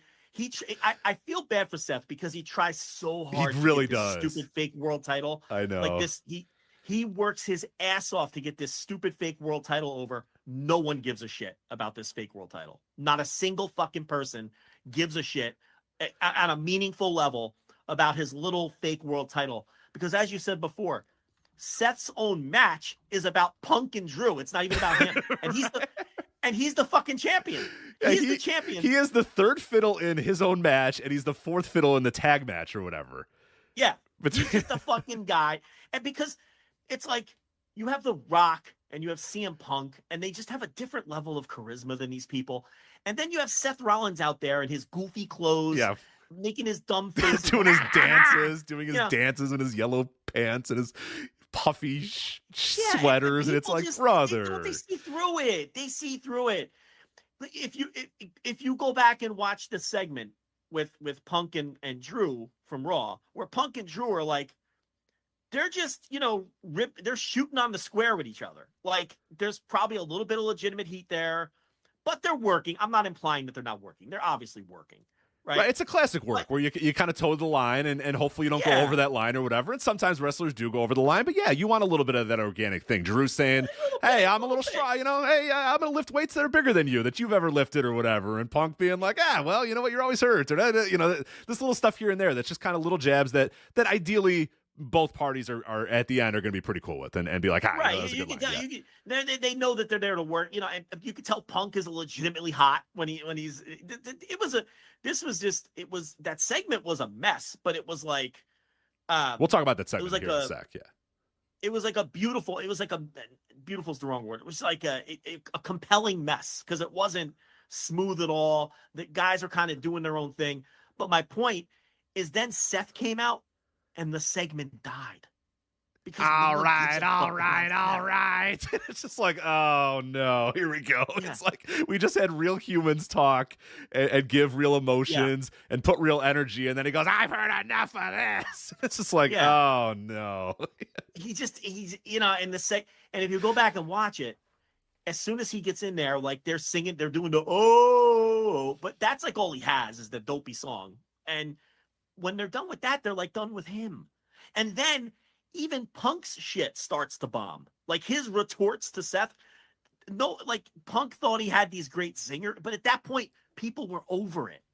They were into Punk and Drew. And then when Seth stuck his nose in, people were like, all right, this has gone too long. We're over it. And it stopped getting reactions. It was really amazing to watch and a little bit embarrassing for Seth, and he just, in his own world title match, he's like he's behind the guy that's going to be doing commentary for the fucking match, and he's like a complete total non-factor in the tag. Yeah, it's unbecoming to call him the fourth out of the four because he's so far the fourth. He's not even involved in the build. Like he's not even involved in the fucking build. Like, he's one of Cody's fucking lackeys. Like he came down at the end of the the bad SmackDown segment. Yeah, to be one of the guys that stands in the way type of thing. He's just like that. He's on the level of Solo Sikoa, basically. And Jay and like people like that. Like he's one of Cody's fucking bitches, and it's like he's allegedly like a world champion, but no one respects that fucking title or views it on that level, no matter how hard he tries, no matter how many times he goes out there and says, I'm a world champion. No one fucking cares. We all know it's about the shit, the titles that Roman has. So it's fascinating from that standpoint that these fans, they reject The Rock, but now they can't. Now he's clearly the most important thing to this WrestleMania and the most dynamic performer, by far the most charismatic. And they're building 3 fucking matches that they're not doing better than any of the matches they actually are doing. There is no doubt Cody versus The Rock feels like an enormously bigger match now than Cody versus Roman. Oh, and that's amazing. Not even close. Yeah, it's and amazing that's that amazing. you've spent all this time. You've quite literally spent a decade getting Roman to this point, and we've documented it from day one on this show. Day one on this show, the Roman train. We used to make the noise, the Roman train, get out of the way, and we would talk about how all these guys are being pushed because they're only going to be in the way of Roman, and then he's going to destroy them and destroy. And he did that for years and years and years to no success whatsoever. But the idea was eventually this guy's going to it's going to click, and he's going to become our top guy. And then COVID happens, and then the heel turn happens, and it does actually finally kind of click, and he does finally kind of become the guy or whatever. And then you basically have him. As dominant as he was for that decade prior, he was 10 times more dominant since COVID because he basically just hasn't lost. He wrestles 5 times a year, 6 times a year, 7 times a year in major matches, wins them all, and has been the champion for all these many amount of time and all this, yada, yada, yada. And we're doing this. Okay, he's breaking this record here and this record here and this record here and that record. And he's so dominant that the company in kayfabe says, well, simply we must make a new title because he just never loses. So we got to figure out something else. So they make this done cuck title for Seth or whatever. And it's all leading to this moment here where ideally, if all is to go to plan, that Cody's going to beat this guy. And it's like, it feels like such okay, cool. Now we're going to get Rock and Cody. Good. And it's like that feels like we've done all of this work. All this decade has been built up to this moment where somebody finally topples Roman and beats him. And it doesn't feel like the biggest story. And that how we got to that point is pretty unbelievable. Yeah, when just a couple of weeks ago, Cody finishing the story was all that the WWE fans cared about. And it's because The Rock is such a fucking alpha that he's like, all right, you reject me. We'll see. We'll see what happens. Yeah, I'm gonna be the story here. I'm gonna be the big story here. He has the ability to do it, to just fucking take over. And I do agree with you that Cody has held up much better with The Rock than Roman has. There's no doubt about it. Because it's like you said, Roman, man, very quickly, Roman's whole routine and his act and the bloodline and all the fucking one act play bullshit, it's looking real passe all of a sudden when you have The Rock out there doing old school pro wrestling angles. Right, you ain't giving The Rock a script. Gewurz is giving Rock a script, but he's probably just giving him little bullet points here and there, and he's good to go. Cody, you can give Cody kind of a script, but Cody can talk and do his own thing and work out. CM Punk and Drew, you could tell from the promo that they did on Raw that those were two guys that were just, they had their bullet points or whatever, but probably mostly off the cuff. That's it. Yeah, exactly. And the thing is, you don't have to twist Cody's arm to do an old school angle and get color. Oh, God, no. So this is like the perfect storm to where, The Rock and Cody are in lockstep. And Cody's no dummy.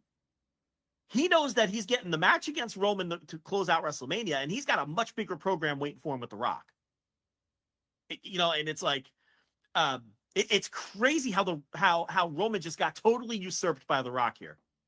It's not hard to believe, but it's pretty wild that in a matter of weeks it got to this point. And Cody's no dummy, and he knows that he's playing this just right, and as long as he can hold up from a presence standpoint, and I believe that he is, it's all going to work out. But I mean, the dichotomy between the SmackDown segment with Cody and Roman and the Raw closing with The Rock and Cody, and it did help them that it was raining out and you had the good visuals and all of that, and that was a nice little happy accident that the weather was bad. But yeah, these fans, they gotta pump the brakes. I mean, they're just so starved for actual good pro wrestling angles that now do you see these people? They're based on one fucking angle where somebody runs the razor. They're now saying that they're trying to dub this a new era, the Renaissance era. Right. PG is dead. The Attitude Era is back / the Renaissance era has begun. It's like, oh my God. All right. This is The Rock just doing what he wants. You better be careful because now look, the sponsors might decide that, and it really always comes down to the sponsors. That is always what it's going to come down to. Maybe they will change their tone moving forward.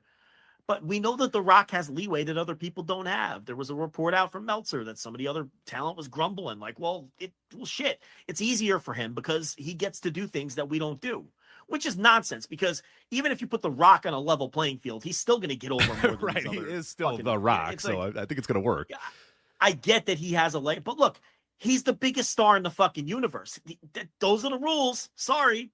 You know, he gets to do things you don't get to do if you're fucking Otis or whoever it is. Right. You want to do what The Rock does? Be The Rock. Turn into The Rock. Exactly. Yeah. That's a star-driven business. That's just how it works. I mean, you know, Mercedes has her own fucking personal writer in fucking AEW. Why? Because he's a fucking star and they're paying her millions of dollars. That's just how it works. And this guy is 10 times the star of any of these people in pro wrestling today. And it's just so obvious when you see him on screen with these people. Like, you think these people have charisma, and then The Rock is on the, and they're like, oh, okay, that's a fucking star. Right, that's what I mean about the Roman thing. And it's like, yeah, like, I don't think it's fair to ever compare anybody to The Rock, but this is a guy that's being put on this pedestal. It's not me that's putting this guy on the pedestal. It's them putting this guy on the pedestal. It's them that's giving this guy this unbelievable title reign and talking about how he's the most dominant champion of all time and an all-time legend and all this sort of stuff. They put him on this pedestal. And let me be honest, like, they put him on this pedestal, and then the real star showed up, and it's like, oh, all right, yeah, no. We're done. This guy ain't a real star. This guy isn't a real legend. He's not on that level. They're trying to put him on that level. He ain't on that level. He's just not. And this entire month, this entire whatever you want to call this WrestleMania build has proven that to me, that like we're done with that. He's a good little guy to have when the big stars aren't around, but once the big stars show up, somebody like The Rock, a real true legend in this business shows up, it's like very obvious the night and day difference between Roman, who good little hand, good guy to have at the top, and you know, but yeah, there's just levels here. There's levels. And once you bring in an actual dude, it's like, oh, okay, that's the superstar with a capital S. This guy you call a superstar because that's what you call people as superstars. This dude's a fucking superstar over here on this side because he has just come and completely grabbed this entire build by the balls and is controlling the entire thing. You know what I'm curious about is how the tag team match goes with the stipulation and everything, and then if the Cody Roman match is going to be more about Rock than it is Roman. That's possible. Oh, very possible. Yeah. Now, Rock might know to stay out of the way for that, or he might have the respect to stay out of the way for that. But I think it's possible that The Rock has had his button pushed by these fans rejecting him at first. I think that's motivating him. And I think he's like, all right, okay, we'll see. We'll see. Because this can be all mine if I want it to be. Right. And because he's just so much more charismatic than everybody else. So I have a feeling that Sunday night match might end up being more about The Rock than Roman. You know, even Roman's match might end up being more about The Rock than Roman. For sure. Because it's very clear that the biggest money match in wrestling right now is Cody and The Rock. Absolutely. Absolutely. Not even close. It's not even fucking close. There's no other match in wrestling that's even in the same universe.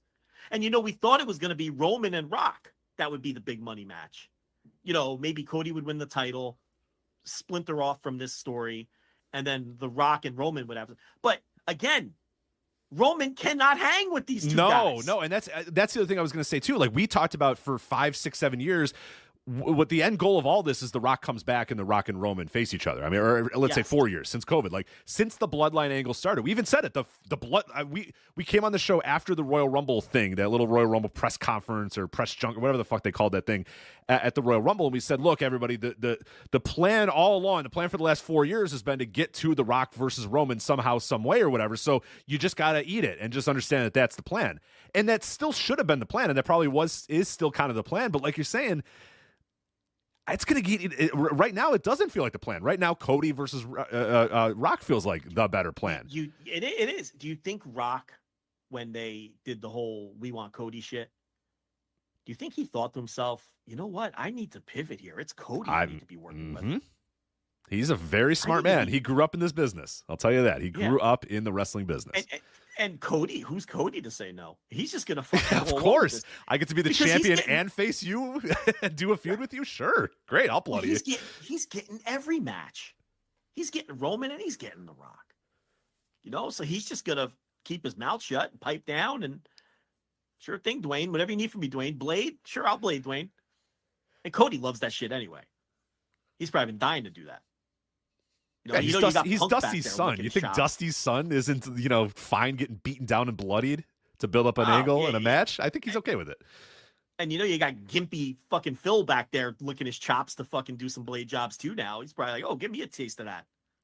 He threw a little jab in there about, The Rock came back and he realized his arms were too short to box with God or whatever. Yeah, of course. The Rock beat him. Of course he's going to shoot his own angle. Who cares? Yeah. I don't see him shooting his own angle for Roman. No. Right. Who did he shoot his own angle for? The Rock. The fucking Rock.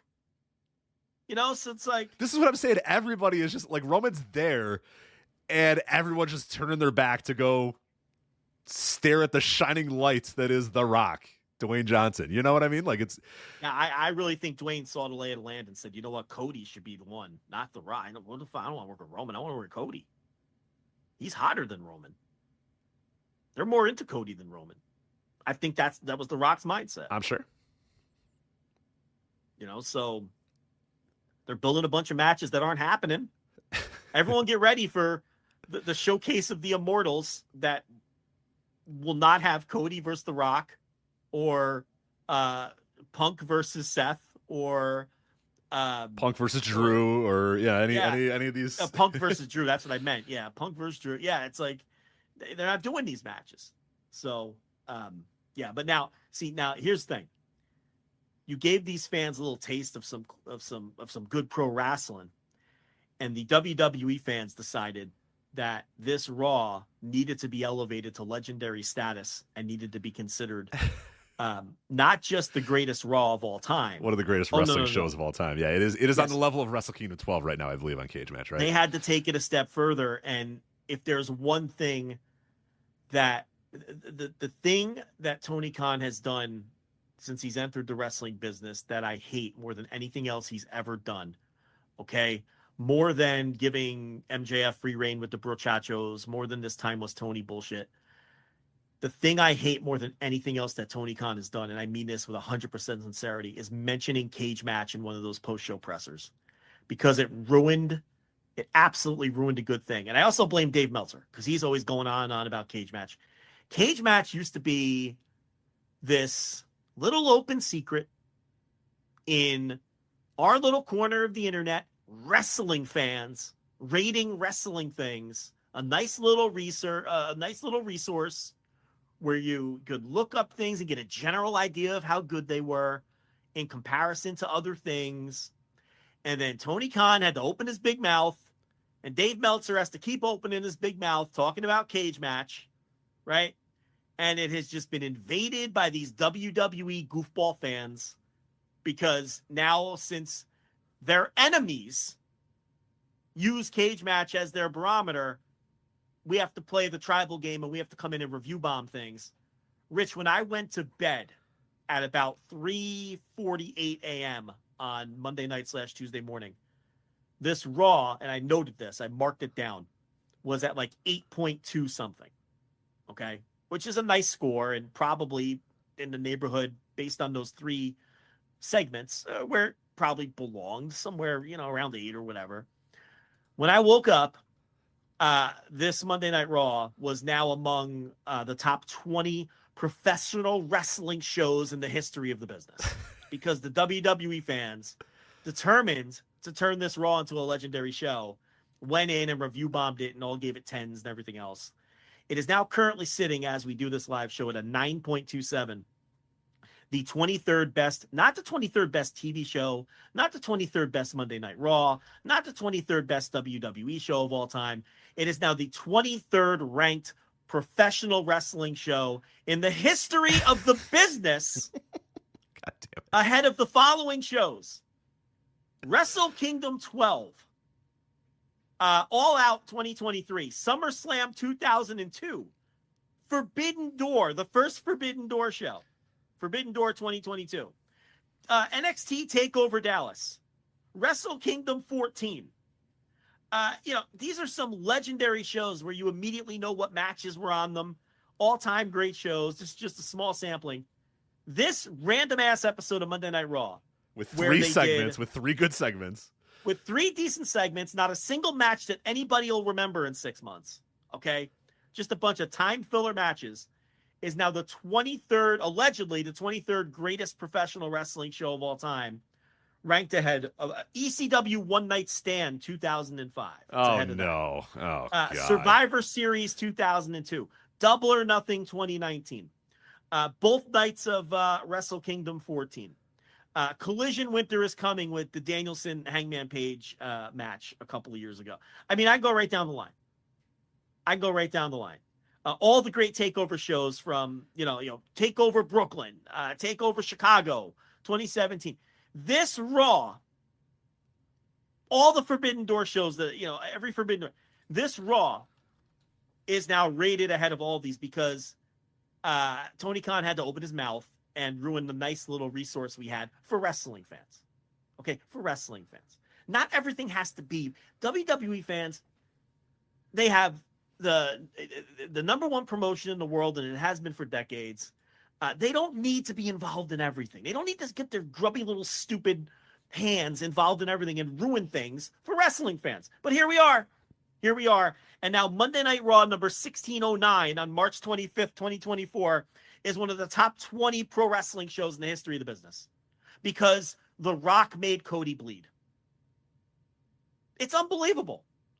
It's fucking unreal. You give these people a sniff of pro wrestling, okay? And they will chase the scent and lap it up. These people love pro wrestling, Rich, and they don't even know it. They don't know it. They don't even know it. These people love what they've been told to despise. These people love what they rally against because they have to pick a team. They don't even realize that they love pro wrestling. And maybe Levesque will be smart enough to keep giving it to them because they could get even bigger than they already are. Look at how they got wound up over this Monday Night Raw episode that didn't have a single match anyone's going to remember a month from now. And, 3 nice little segments. I mean, the Punk McIntyre thing fell apart by the end. That was a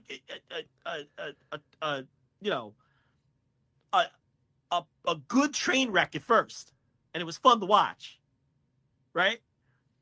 And then the Cody segment at the end, and all right, 2 nights, but come on, this is not one of the greatest wrestling shows. It's preposterous. It's preposterous, but it's become a team sport. Mm-hmm. It's become politics. Yep. It's become, so that's what we do now. Brand versus brand. We must. You know what the difference is, though? AEW fans don't do this. If an AEW show is bad, AEW fans tell you it's bad. Most of them. They don't review bomb like this. Bad Dynamites get bad scores, Rich. Oh, yeah. Mm-hmm. They don't, that's the difference. These WWE fans, they're like a pack of fucking wolves, of deranged wolves, the way they behave. The extremely online ones. So, it's from that standpoint, unfortunately, Tony had to open his mouth. These people didn't know what the fuck cage match was. So in a lot of ways, I still like cage match. I still use it, but it's a tainted resource when it comes to certain things like this. Yeah, modern day, the last couple of years, you pretty much can't. I mean, it's still good for very, like historical stuff and historical shows or whatever, but it's starting to lose any real purpose or meaning if you look at like events and matches of recent vintage or wrestlers. Like the wrestler ratings are all out of whack too. Lola Vice is like an 8.9 or whatever because she's beautiful and ridiculous. Like so much talent, very beautiful, 10 out of 10. It's like, oh my God, okay. You know, the problem with a lot of these people, they don't operate on a 1 to 10 scale. They operate on an 8 to 10 scale. Yeah. Mm-hmm. This is what these people do. Yeah, you'll see, great potential, going to figure it out very soon, going to be very good, 10 out of 10. It's like, well, hold on a minute, 10 out of 10's like... They operate on an 8 to 10 scale. Nothing is below an 8, and unless it's the other team, the other team, you can give that a poor score. But if it's your team, it's an 8 to 10 scale. That's just, so... and that's Tony and Dave's fault, and obviously it's an unintended consequence. But and I know and the guys at CageMatch, I know they work really hard. And they've tried their best. They've tried a lot of things to stop this, and I just don't know if there's many ways to do it to stop it. They can't because it's not. Look, there's a lot of bots. We know that because you'll sometimes see the same comments repeated, and we know those are bots or people just simply going into AI. They're just copy and pasting. Yeah, copy and pasting AI write-ups or whatever. You'll see, this right. This game was one of the great games of wrestling history, 10 points out of 10 points or whatever, and it's like, okay, yeah, that's the way no one speaks. Yeah, and then it's repeated under another profile somewhere. And the people at CageMatch do try their best to get rid of that stuff. But what are you gonna do if a bunch of WWE fans want to make legitimate accounts and give ratings? What are you supposed to do? I mean, you can't. I guess you can exclude them, but doesn't that kind of go against the principles Yeah, of what right, you're doing? right, exactly. Yeah. It's just like, so, you really can only do something when it's blatant bots or blatant, repeat reviews or whatever. But I mean, they were determined though, just a couple hours later when I woke up, all of a sudden it's allegedly one of the greatest wrestling shows of all time. It's obviously preposterous. Nobody, You know what? I will say though, there have been other people, other podcasts out there that have declared this. I believe our friends at Cheap Heat called this. The title of their video was "Is this the best Raw of the last 20 years?" Type of stuff, and is Attitude Era back and all these other stuff, and it's like, yeah, I mean, it's you can say it's the bots, but a lot of people really like this show. A lot of those people really, really, really, really like this stuff. So it's like, all right, yeah, I don't know. It goes to show how far two good segments can take you. Yeah, with these people, because the show is usually trash. I mean, Raw usually stinks. Let's be honest. It's a slog to get through. The Levesque Raws are extremely boring. I mean, and they have been, and so I guess if you just have two key segments that are good, I mean, the bar is below the floor. That's the other thing. Right. You have a pro wrestling beatdown, which was good. It was a good pro wrestling beatdown. We're not saying it's not good. And then you have CM Punk and Drew McIntyre talk like human beings for 5 minutes. And that's it. And then it's one of the greatest wrestling shows of all time. I hate to do this, but I can't help myself. Could you imagine if Tony Khan booked an angle like that wasn't building the match that was happening? Oh, unbelievable. Yeah. Could you even imagine the response to if that? Samoa Joe beat up Will Ospreay at the end of this week's Dynamite and beat him to a bloody pulp or whatever, I can only imagine what the pay-per-view match was still Swerve versus Joe. Yes, exactly. Right. How the same people would react to that. Now, I'm not saying I didn't like the angle. Well, what people will say is that they're in the tag match in night one. That's the retort that I've gotten from many people when I say is, why are they building Cody and The Rock like the biggest match in WrestleMania? People will say, well, they are facing each other in night one in the tag match. And I'm like, okay. You can't see what's happening here. They are, but you're missing the forest in the trees. Forest in the trees, yeah. You can't see what's happening here. I mean, come on. Well, that's the thing. They can't see what's happening here. Because again, a lot of these people aren't pro wrestling fans. Like Pete Rosenberg, don't be Pete, is not a pro wrestling fan. He's a WWE fan. He watches MJF segments sometimes. He's a WWE fan. It's so their frame of reference is extremely limited. So they don't understand pro wrestling. You don't think Dopey Pete is watching Memphis tapes and going, aha, this reminds me of the Bill Dundee beatdown of, you don't think Dopey Pete's doing that you don't think on an adjacent show right now on Cheap Heat, they're talking about how, their favorite Memphis beatdowns and how it relates to this one. You don't think so? You don't think so? They're not talking about, a lot of these people they're getting exposed to pro wrestling for the first time. It's pretty good. Pro wrestling fucking rocks, guys. Welcome. It's really cool. It's pretty damn cool. When guys just beat each other up and one guy's bleeding after he beats him up. It's pretty fucking cool. You should watch it. Or people talk like humans. It's wild what happens when people get microphones and talk like human beings. But so anyway, overall the build for these two main events of WrestleMania, it's been some ride. It's been messy as fuck. Again, the company is so over that they totally get the benefit of the doubt for all of that. And that's one of the benefits of when your company is super over. Okay. And you can get away with a build that's just been all over the place, has changed directions 19 times.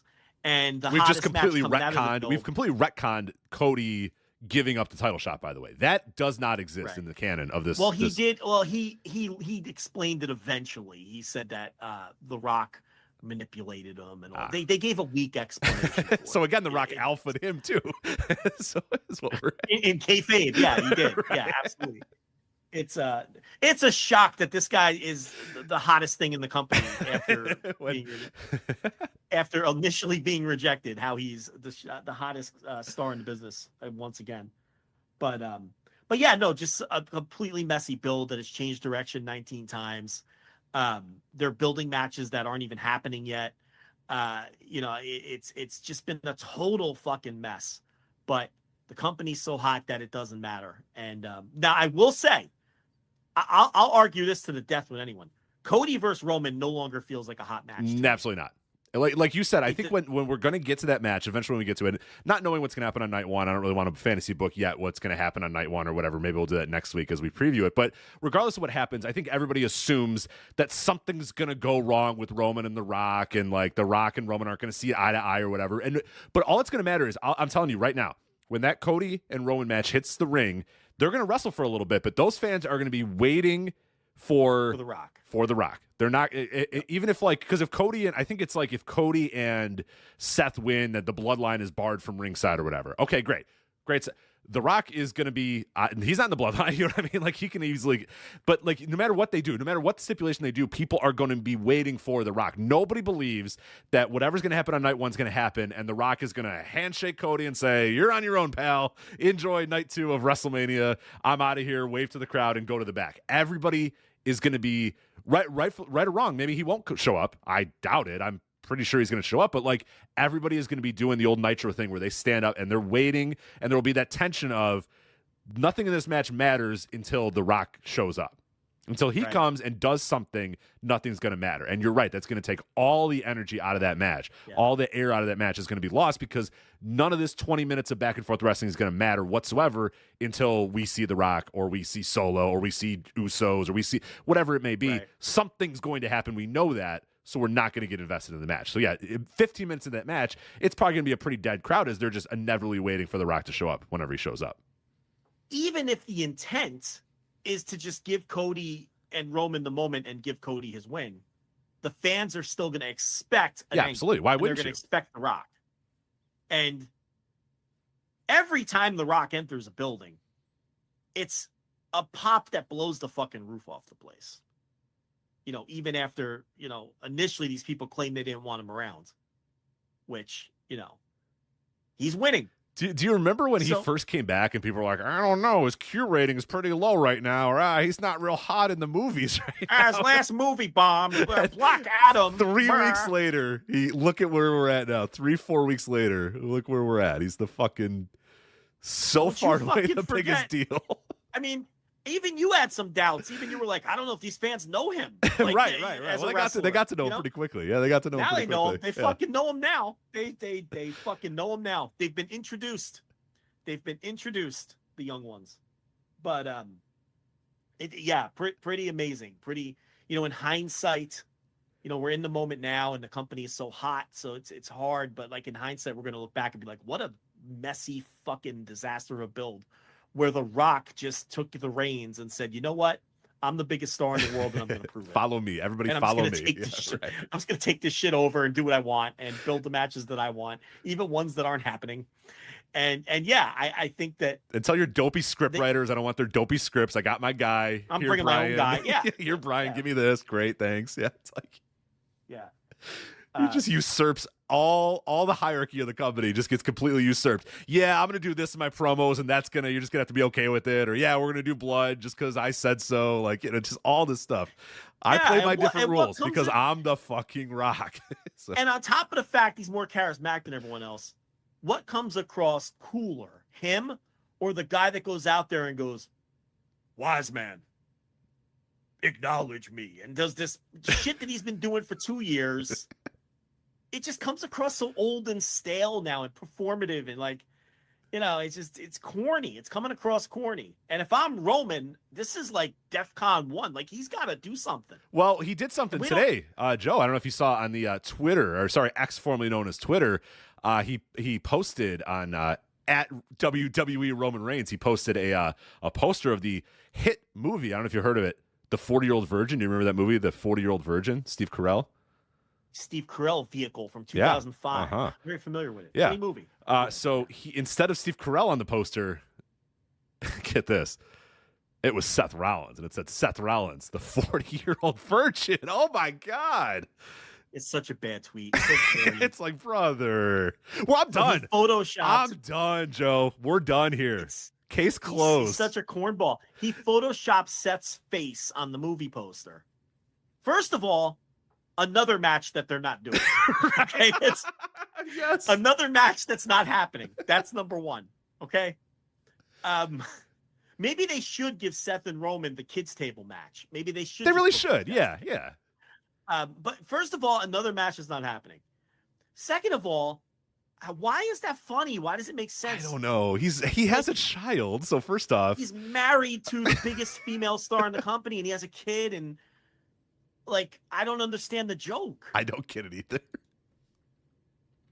It's like a meme that some like shitty Twitter account with 80 followers would make, and no one would give it any engagement. Like it's a really bad meme, and it doesn't make sense. And it's not funny. Roman, what are you doing, man? He's you couldn't be less cool right now. Yeah, like it's not good. This is a man that once said suffering succotash on national television. So we've had levels to this, but yeah, I give him a pass because he found his mojo since then. He found his lane. We all knew he needed the heel turn. He did it. He got over. I think he's feeling it now. They wanted him to become. I think he's feeling uneasy now. We're losing a grip here. We're losing the grip on it now. He's, I think we're all ready to move on. Everyone's like, oh, when's the bloodline going to end? Hey, Paul, I think we're in the top of the 8th. I think I think we're getting there. Yeah. Yeah. I mean, bring the reliever in, bring the setup guy in, get that setup guy going, get the closer, take the warm up jacket, get the closer, take the warm up jacket off, do like the high leg kicks, he doesn't have to be throwing yet. He doesn't have to throw yet, but he's got to get that jacket off, start, get the resistance band going. The medicine ball, the resistance ball. Yeah. Right. We're about ready to slap Enter Sandman, and Mariano Rivera is about to enter the fucking, because this thing, we got bigger and better things to do here now. And Roman doesn't seem to want to be around anyway. So if you're Roman, like, you're terrified to take time off again, right? Like, how could you go away? Like with the Rock looming and fucking Cody and all that. Like, how can you, he better stick around. It's hard enough for him at this point. Yeah, this is something else. But yeah, the company's mega over. It doesn't really matter in the moment. But and The Rock's not going to be around forever. That's the thing. What happens when The Rock inevitably goes away, right, after the Cody match, and how no one is going to feel like they're even approaching the star power that he had when he was around? Isn't that going to be a problem? Oh, it's definitely going to be a problem. And I don't know the right time to do it. I don't know if this show's the one to do it or maybe after Mania, but I've been beating that drum for a while now. Well, people will, talk about, hey, Paul Levesque's, he's doing a lot of good stuff and he's building the undercard and all that sort of stuff. Is he, though? Is he? Because, like, let's say Cody wins. Who's the next challenger after Cody? Who's the next guy? Who if after WrestleMania, The Rock really does go away, he's got to worry about the USFL or the UFL or whatever. They're going to do The Rock and Cody. No, I know they're going to do it at SummerSlam, but the gap between those is who? Bring Brock back, right? Get Brock back out there for the work with Cody. Yeah, okay. Tugging the collar? Yeah, a little bit. I don't know. All right, and that's kind of my, because I'll always push back on that where they're like, because of course it's Vince equals bad, Paul equals good or whatever. I don't think that Paul Levesque has built anybody up to, like, I keep hearing about all these elevations and how all these next guys are coming up or whatever. You have Walter, okay, and then, I don't know, LA Knight, Dom, Damian Priest, like, that's our next guys up? Does Gunther lose up? Yeah, I mean, that's one. Okay, you want to give, I'll let you, if you say Gunther, I'll say, all right. LA Knight is done. Yeah, let's not do that one. That's ridiculous. That is over. Like, he was hot for a little while. He's not hot anymore. He's a fucking mid-card guy who cannot go in the ring. That's done. That is over with. That was never even a thing. The company knew that wasn't. Like, they knew enough to not, like, go with him. He had his Roman match. Didn't he get the Roman match and lost? Like, we're done with him. In Saudi Arabia. In Saudi Arabia. But anyway. We burned that off for the Saudis where it didn't matter because the money's guaranteed. And we're done with fucking LA Knight. I don't know what you do with Cody in the interim. Damian Priest, senior Money in the Bank, Dom. You go with because Drew seems to be getting hot as a heel, but maybe you could do it with Drew, but Drew's all wrapped up with Seth. Now, if Drew wins the other fucking title, then it doesn't make sense to do Drew and Cody, right? And if Drew loses to Seth, how's he gonna? But then again, this is WWE, and I know it doesn't fucking matter. It doesn't matter. I know people think Paul Levesque is the fucking second coming of Sam Mushnick, but like you're right. It still doesn't matter. They can still beat him and put him in there with. So I mean, I would say Drew, right? I guess it's not as deep as people think. No, and I want people to, because I think it's real easy for people to just to think, oh, Paul good, oh, Paul, giving new opportunities to new guys. What new guys? Who? Name me some names. If the names are Damian Priest, LA Knight, and Drew McIntyre, those men are all 40. You know what I mean? Like that's well, those... and I think the spooky goth crew with Rhea, what are they called? Judgment Day. Yes. They have their own fucking long-term bloodline-esque story they're doing. They're not gonna mess with that, I don't think. So I think they're in their own little world and they're not even gonna. So I don't even think any of those people are possibilities, honestly. So yeah, I don't know. It's hey, whatever happened to Madcap Moss? Remember they were the potential. Yeah. Mm-hmm. What happened to Madcap Moss? Is he even with the company? No, he got released. Yeah, he got released, I thought, right? Okay.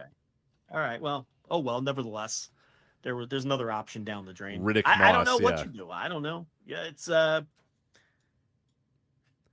Logan Paul. I just want people to, it's real easy to just be like, oh yeah, no, he's doing a great job of building out other guys. Okay, who is in a better spot than they were 2 years ago? Who was in a better spot than they were a year ago? Well, a lot of these people seem to think that you can just like call up Carmelo Hayes and stick him in there, and it's like it doesn't work like that. It does not work like that. Braun. Maybe Breaker, you can do it with Braun Breaker, but well, yeah, he's going to take time to get him over first. Yeah, it's so I don't know. I'm now very intrigued in the two main events of WrestleMania, though, more than I was before, because of how messy the build was, and because I'm interested in The Rock now. I mean, listen, you go back to the start of this, and I told people that I'm into the idea. I thought they should have stuck with Rock Roman. I thought they should have stuck to their guns. But now they've gone in a million different fucking directions, because my stance from the start was he's the biggest star in the world. You're fucking crazy if you downgrade him for these other people. And as it turned out, they did that, and then he rose above all of them anyway, because the cream rises to the fucking top.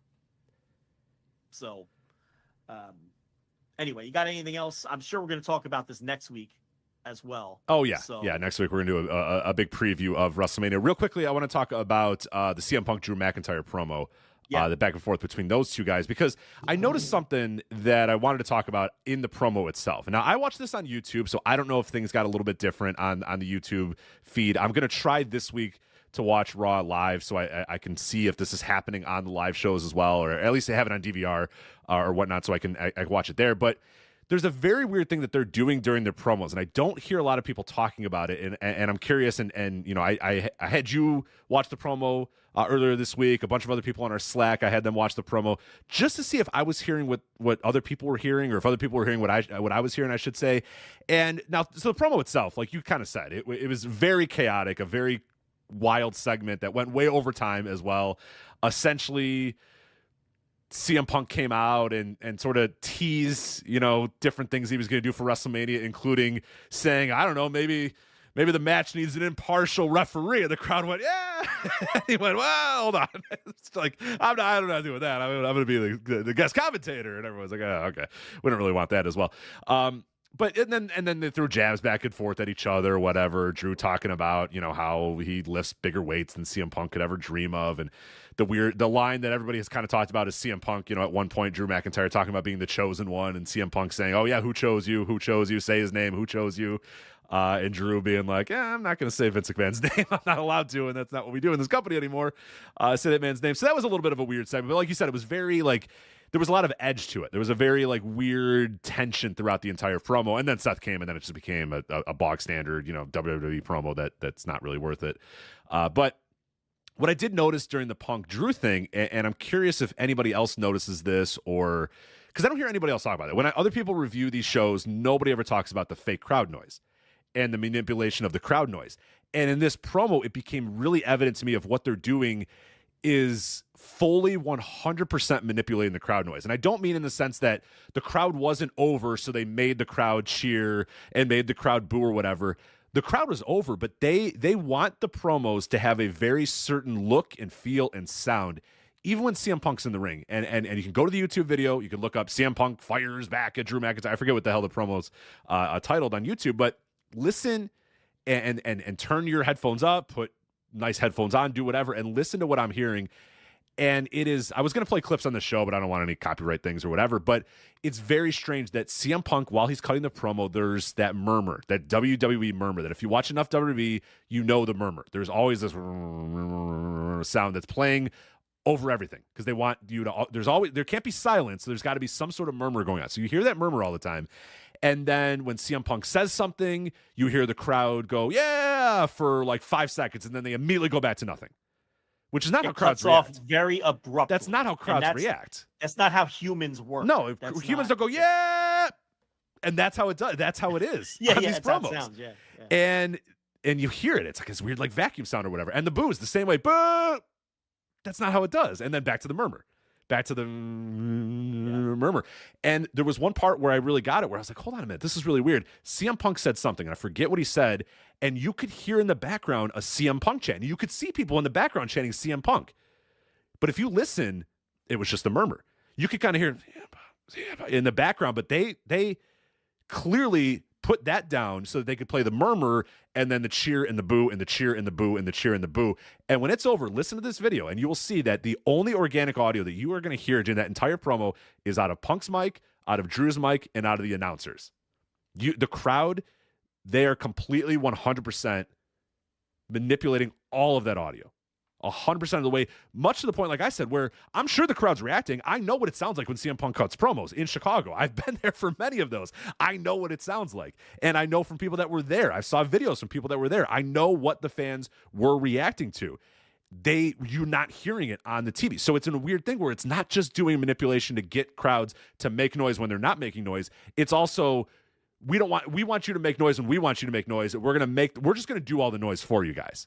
We don't want you to chant during this promo. We don't want you to make too much noise during this promo. We're going to regulate this thing 100% of the way. So we're going to play murmur until CM Punk says something that the crowd is going to react to, and then we're going to do cheer, and then we're going to do boo, and it's going to be, like I said, the cheer for 5 seconds and then immediately silence, and the boo for 5 seconds and then immediate silence. And that is what you got during that entire promo. And I am just listening to this going, what are we fucking doing here? Well, you can't let CM Punk cut a promo in Chicago without making sure that the crowd is regulated and you're manipulating the audio the entire way. What are we doing here? And people can call me a crackpot and go, go listen to it. Go listen to it. I'm not making this up. I swear I'm not making this up. The YouTube video does not match what aired live. Okay, in terms of the crowd reaction. That's not what it was like live. No, it's very obvious that they have manipulated the audio of the crowd. What I think they did is they took the crowd out the best they could and then created their own crowd noise in the YouTube clip, or sweetened it very generously, because they're putting the cheers where they want the cheers. They're putting the boos where they want the boos, is what they're doing. And they're adding cheers where there were none, because there were several lines in that promo towards the back end that bombed. I talked about that earlier.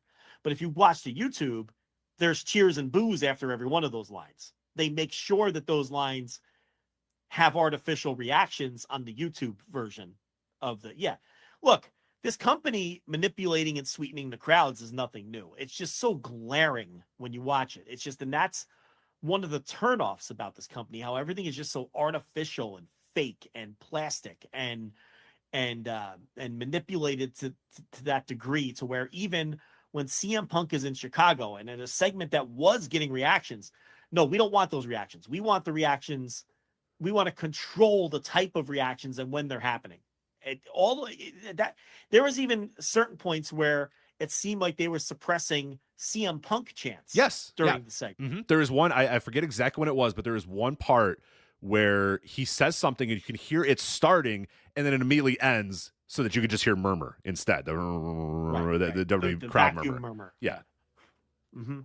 Yeah, it's a fucking bullshit company, which is why their fans go crazy when they get a little fucking taste of pro wrestling. That's exactly why. Because they never get it. They get this overproduced bullshit. Yeah, Sid Williams put in the chat room, and I agree. It's a live retconning of history, and it's scary, and it is. Yeah. It is. And again, you can listen to my Patreon series, Brett versus Owen, where I talk about, there's a segment where Lex Luger and Bret Hart are in the ring with Vince McMahon or whatever. And the crowd is just, it's it's bedlam in the Fernwood Resort or whatever. And then you look in the background and no one's moving, no one's doing anything. But in the episode, it's like it's just like 1,000 people going nuts or whatever. No one's, and it's like that crowd submitting has been a thing that they've done forever. But the level at which they redo the audio. Right. Your point here is they're doing it for a segment that doesn't even need it. They don't need to do it for CM Punk doing a promo in Chicago with Drew McIntyre. You can take your hands off the wheel right there. You know what I mean? Like, you are good to go. You know the crowd's going to react. Those are two absolute pros. Punk's going to get he's in fucking Chicago. I think he's going to be able to get the crowd to make noise, and Drew is going to be good at getting booed because it's Drew cutting a promo against CM Punk in Chicago. I'm positive that could work. You don't have to do anything. You can take your hand. If you say, oh God, it's Dom, so we need to, manipulate the crowd, or it's Riddick Moss or whatever. We have to okay, I get it. But like, you don't have to do that for CM Punk in Chicago doing a promo battle with Drew McIntyre. But you do it one time, you do have to do it for them all. And it's just, to me, it was more glaring that it was like, wow, it's not only just to make the crowds make noise, it's that we want you to make noise when we want you to make noise, and we don't want you to make noise when we don't want you to make noise. So we're going to just completely manipulate all of the audio from the entire segment. And I don't know, that bothered me a lot. It really did. That's what they do. That's what this company is. And when The Rock goes away, it'll go right back to, I think these people are setting themselves up for disappointment. You don't think this is the Renaissance era? You don't think this is the Renaissance era? You don't think hashtag DIY and senior money in the bank are going to lead us into the Renaissance era? All right. I'll take that bet, Joe. Get on the back of Johnny Gargano and Damian Priest and Braun Breaker. That was Shawn Michaels prepping him for in NXT. Carmelo Hayes. All 5-7 of them. Yeah, I don't know. You sure? Tony D'Angelo. You don't think Tony D'Angelo? Once they bring him up to the main roster? That's totally not a cartoonish gimmick at all, Tony D'Angelo. We're going to go to dinner. Yeah, you and me, we're going to go to dinner. I don't know if you've been watching NXT. Going to have an espresso. Gabagool. Hey, Ilya, we're going to go to dinner. Talk about the match. It's just like, oh my God. It's like Artie Lang doing an Italian gangster on Mad TV in 1997 is what it is. It's just so bad. Fucking caricatures doing fucking Disney Channel sketches. God damn it, yeah. So no, I don't think that this is going to sustain. No, all right, okay. So you're betting against the Renaissance era. All right, well. I'm betting against the Renaissance. Can you believe these people like dubbing new era based on one fucking angle? Based on one angle. And then like the attitude. People love the Attitude Era. God damn it. They love nothing more than the Attitude Era. And like, man, I don't know.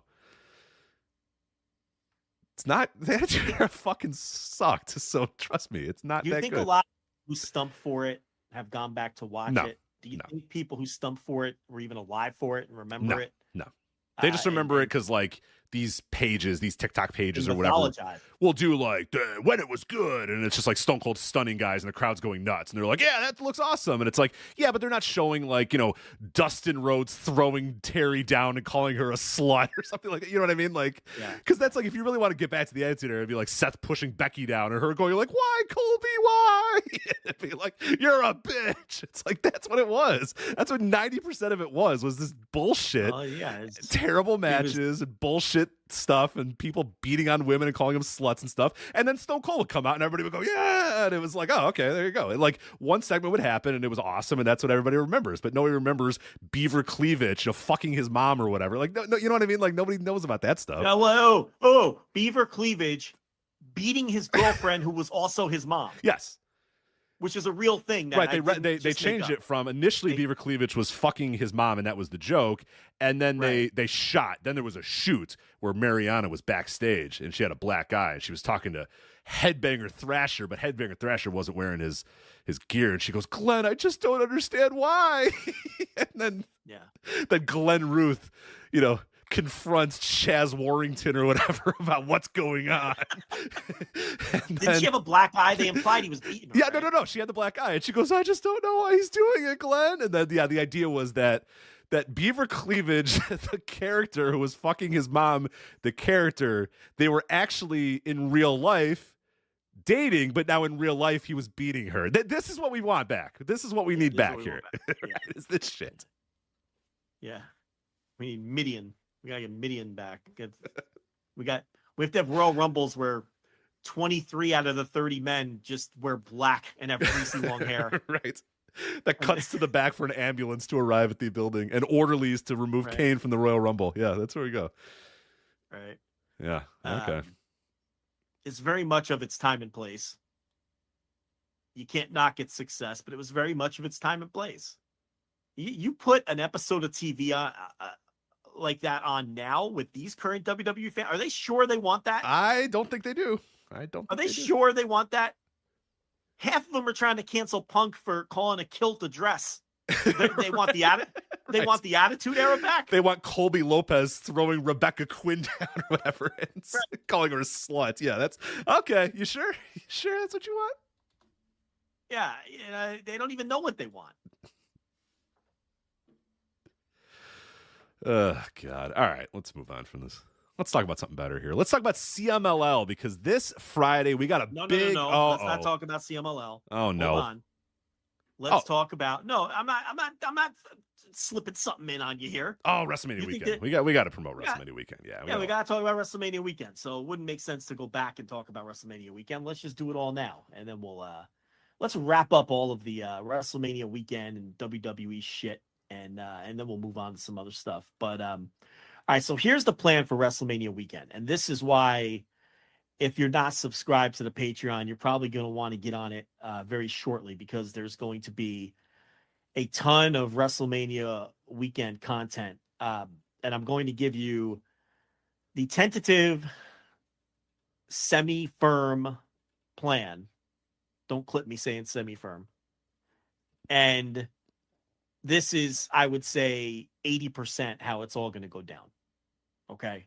So we're probably not going to do anything Monday through Wednesday with the first few shows that kick off the week. Maybe not. A lot of those shows aren't even really WrestleMania weekend shows. I think they just happen to be indie shows that are happening that week in, neighboring New Jersey or whatnot. There's an H2O show on Monday. There's an H2O show on Tuesday. And then on Wednesday, there's a few true WrestleMania weekend shows. Circle 6 is running, but it's not streaming.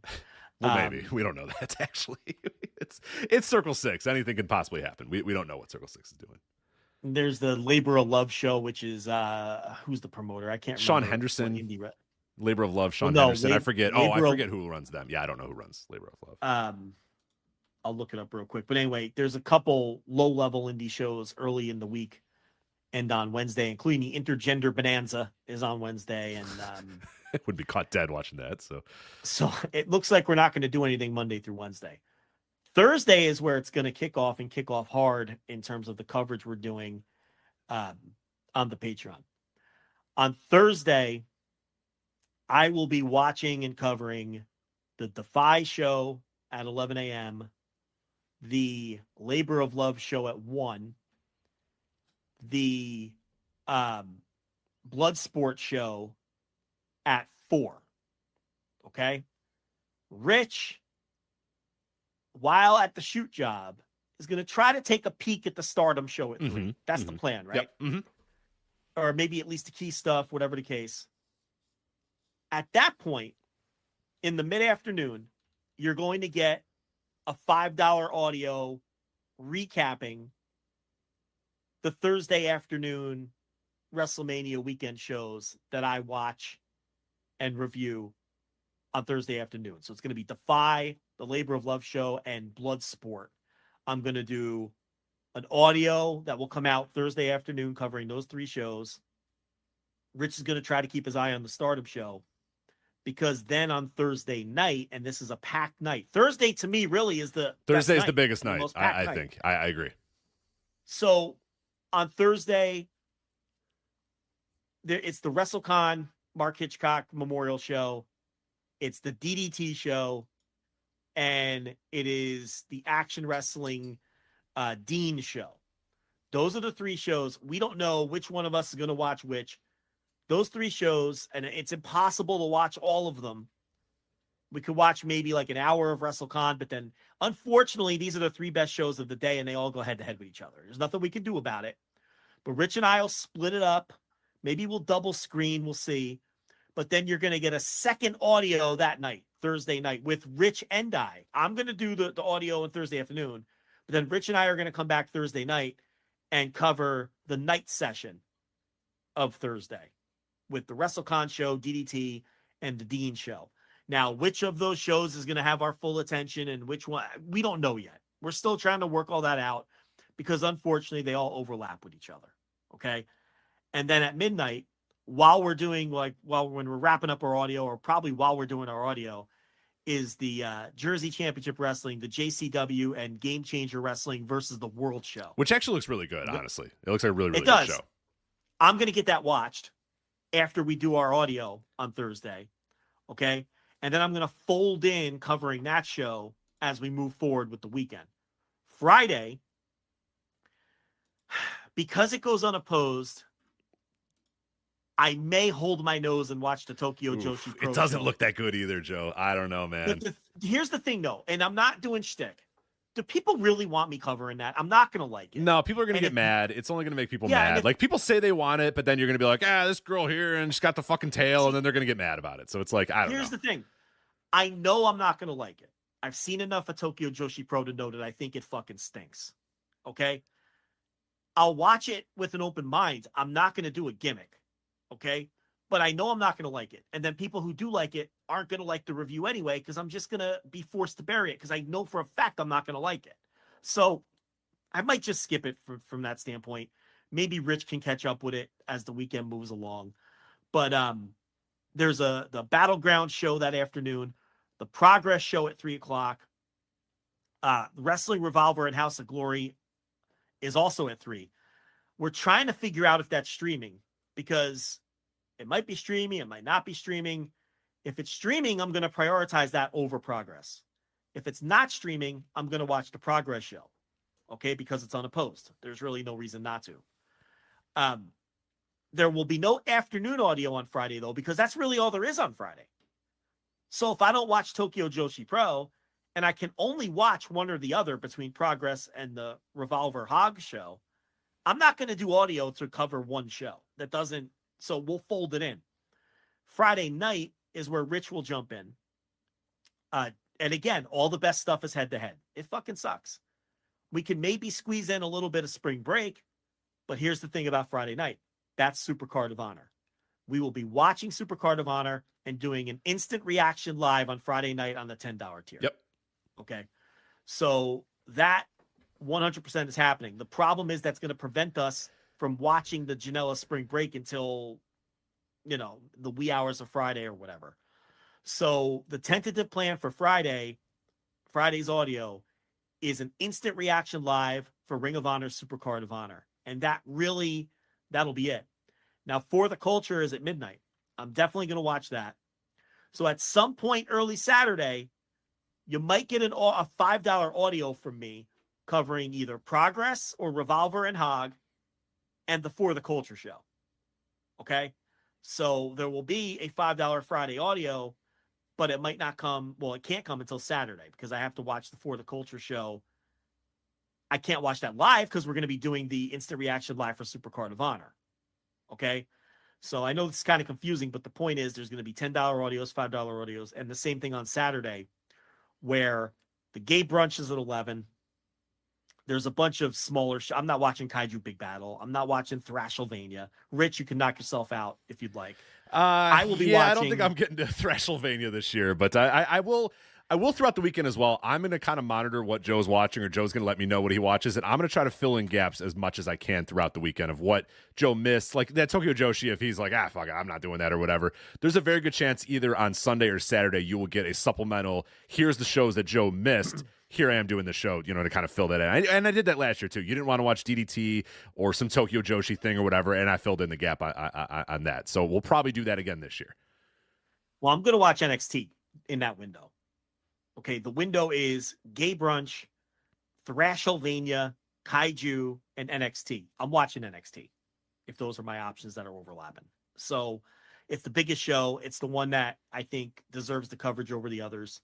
So I will watch NXT at noon. Game Changer versus Tokyo Joshi Pro. I have no interest in that. It looks like absolute dog shit. It looks like dog shit. Yeah, last year I covered that, but I don't know that I could cover that this year. It looks like absolute horseshit this year. So we'll see, but not too excited about that one. But Expect the Unexpected does look pretty solid. So try to watch that one for sure. The ETU show is ETU versus Dragon Gate. That 4. I'm watching that. So I'll watch that. You'll get that reviewed at some point. Now, Saturday, obviously, is also WrestleMania Night 1, live instant reaction $10 tier. And then live instant reaction Sunday night for WrestleMania. So if you're on the $10 tier, you're getting 3 live instant reactions WrestleMania weekend, Friday, Saturday, and Sunday. Friday is Supercard of Honor. Saturday is WrestleMania Night 1. Sunday is WrestleMania Night 2. Those will all be live, instant reaction live, $10 tier. We will not review those shows on the flagship the following week or any other time ever. So those will be your chances to hear us review those shows.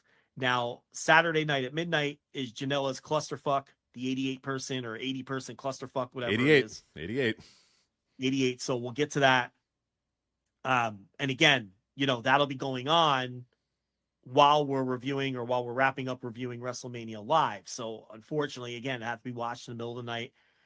And then another $5 review Sunday morning. So $5 reviews every day covering the smaller shows, $10 instant reaction lives every day covering the 3 big major pay-per-views over the weekend.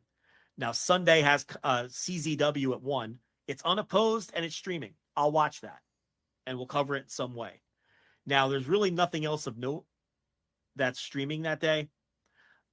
Ruthless Pro Wrestling is, but that that doesn't look like anything worth. I don't know what that is. Yeah. And we'll be burnt out by then. What we maybe can do is fold in a quick CZW review on the WrestleMania Night 2. Can you imagine starting off? All right, yeah, we're going to get to WrestleMania Night 2 here in a minute, but let's start with CZW from the Murphy Rec Center. We're not going to spend an hour on it. I'm joking. Yeah, we'll give our thoughts on it, but the point here is this is a weird one. All of the best shows overlap, but we're going to do our best to get everything covered and reviewed on either $5 audio or $10 audio, okay, over the course of the weekend.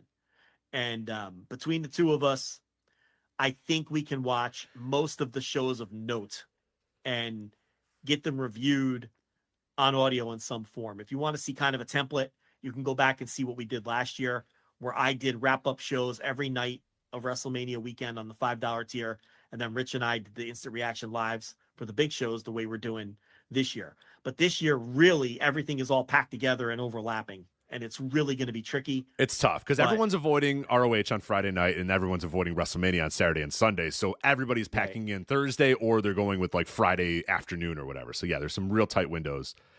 Thursday is really the one that's going to be the toughest because there's a lot of Thursday's going to be hard. Really good stuff on Thursday, but we'll make it work. We'll make it happen. I mean, it's like I definitely want to watch Dean. I think of all the shows, even though everything on that show isn't to my tastes, that's a show with a clear vision that they're seeing through. And I think it feels different than a lot of the other shows on the weekend. And I think it's going to be a really cool show. And that's one that I definitely want to watch and make sure we review and talk about. Those guys, tricky because it's that one's tough. And I will say the guys at Action Wrestling have reached out and stuff and said, hey, if you guys need any resources, I mean, those are guys that they understand what they're doing here with the show, and they understand the value that we provide at Voices of Wrestling, covering WrestleMania weekend or whatever. So that's one that, if you're listening to this right now, that's one to support if you have an opportunity to support it, because they're that's getting watched live. Yeah. That's not, and then it's going to come down to DDT or the WrestleCon show. So we'll see. Okay, we could each take one and watch it live and then do a little audio Thursday night, and unfortunately, one of those 3, there's only 2 of us, and they're all running at the same time. I won't lie, DDT kind of looks like shit this year, so good. All right, so one of us will do easier. Dean, I think it's easier to split Dean and WrestleCon and maybe just second screen it or whatever, but. Or we'll watch or one of us will watch DDT later in the weekend and fold it into one of the other. And I think that's what we did last year with the exact same. I watched DDT eventually and just covered it on like Sunday or whatever. Yeah, and it's a tricky. This is the trickiest schedule to navigate since we've been doing this. I remember last year I was able to park on my couch and just watch one show after another. And yes, there were some that overlapped, but I was able to make a choice. Okay, I'm going to prioritize this one and watch.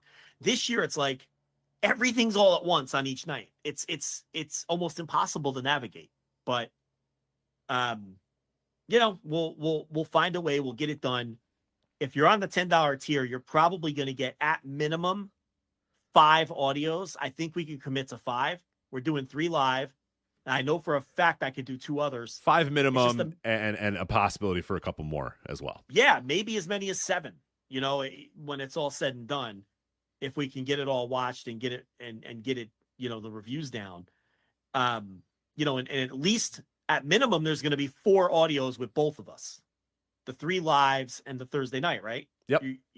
Yeah. So, and the Thursday afternoon, I'm 100% doing. So that's 5 audios, right? There's going to be 5 audios minimum. And I'm guessing we're going to ultimately end up doing 6 or 7. So find me anyone else who's going to review as many shows. Nobody covers WrestleMania weekend like we do. Nobody. And if you're interested in WrestleMania weekend, voicesofwrestling.com has all of the schedule of all the shows going on this weekend. A preview podcast will show up on the Voice Wrestling Podcast Network feed tomorrow at some point, as well as on your Flagship Patreon feed as well. No cost for that. It's going to go on the free feed, but will also be available on your $10 feed and your $5 feed. But that is a preview of myself and Griffin going through about 2 hours of every single show, every single wrestler, every single signing, everything going on that weekend. We preview it. Not extensive previews, but a little pithy thoughts about every single show. There's 56 shows, so let's be honest. I can't preview all of those 56, but you get some stuff about every single one. But nobody covers WrestleMania weekend like we do. I don't know why. We still do this for some reason, but you know what? I get jazzed up for it anyway because it's like a challenge every year. You know what I mean? It's like a fuck yeah, let's do this. Yeah, look at all these. We'll figure it out. All these dumb shows. Let's watch them all and talk about them. Yeah, find me another podcaster, another podcast group anywhere in the world that is going to spend as much time covering WrestleMania weekend as we are. Nobody. No. It's again, Dean looks like a very interesting show.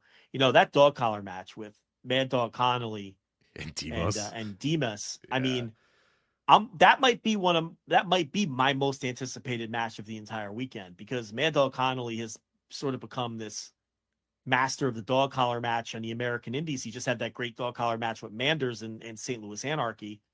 And Demas is the master of the Bull Terrier match in Mexico, which is what they call the dog collar matches. Those guys are going to bleed buckets, and that's going to be a great match. And, there's that show, as I said, they have a vision and they're booking to that vision. And it's going to be an old DVD-VR Borders dream show based on the talent that we have available today. And it's really a throwback to the WrestleMania weekends of old where shows had visions and they had a clear identity and a clear ethos. Yes. And exactly with their own, not the same 12 people that are going to be working all the other shows all weekend and everything else. And, the WrestleCon show, look, Rob Viper's trying his best. It's a depleted scene. The visa situation took away a lot of the CMLL guys they were going to use. It's not, when you look at the WrestleCon and Janela spring break shows, Janela and Viper are trying their best. They don't have a lot to work with. I'm sympathetic, honestly. It's the nature of the scene, and it's are these going to be the best looking lineups that either of those shows have ever had? No, but they're doing what they can do.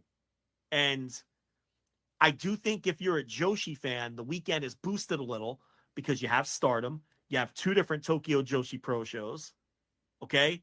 So that helps. I'm not into Joshi, so it does nothing for me. They've added to the talent pool for sure. Having done, I did the draft podcast with Sean Sedor and Griffin yesterday, which is available on Spotify and your podcast app of choice.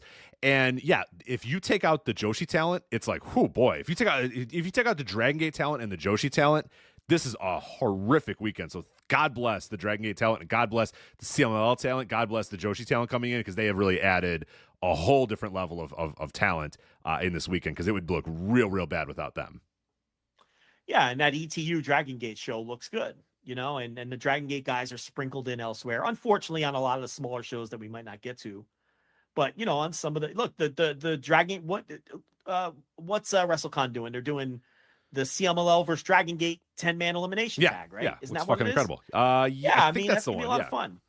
And it's a shame what happened with the visas. We would have had Hechicero, we would have had Volador, we would have had maybe Soberano and Templario. I forget who they had booked that they then pulled. Probably most of the guys I just named. I know for a fact Hechicero would have been there. But it is what it is with that scenario, and it's unfortunate, and it hurts an already stripped down weekend. But that's why Dean stands out. It's it's not going to be the same old names you're going to see everywhere else, and it's a clear vision of a show. And we'll see what else. There'll be some diamonds in the rough, I'm sure, on some of the other shows. I'll tell you what, Supercard of Honor looks like shit so far. They've added a couple matches. I don't know. Have you seen the matches that they added today? Okay, so the matches I'm aware of, and then you can give everybody the ones they added today. Kingston versus Mark Briscoe, which doesn't even really have much of a build. Now, granted, I don't watch the ROH show because it stinks. Athena versus who's she defending against? Hikaru Shida, and the ROH, the women's TV title final, Billy Starks and Queen Aminata. Correct. I mean, that is not. Does not look good at all. What did they add today? So they had Kyle Fletcher versus Lee Johnson for the ROH World TV title.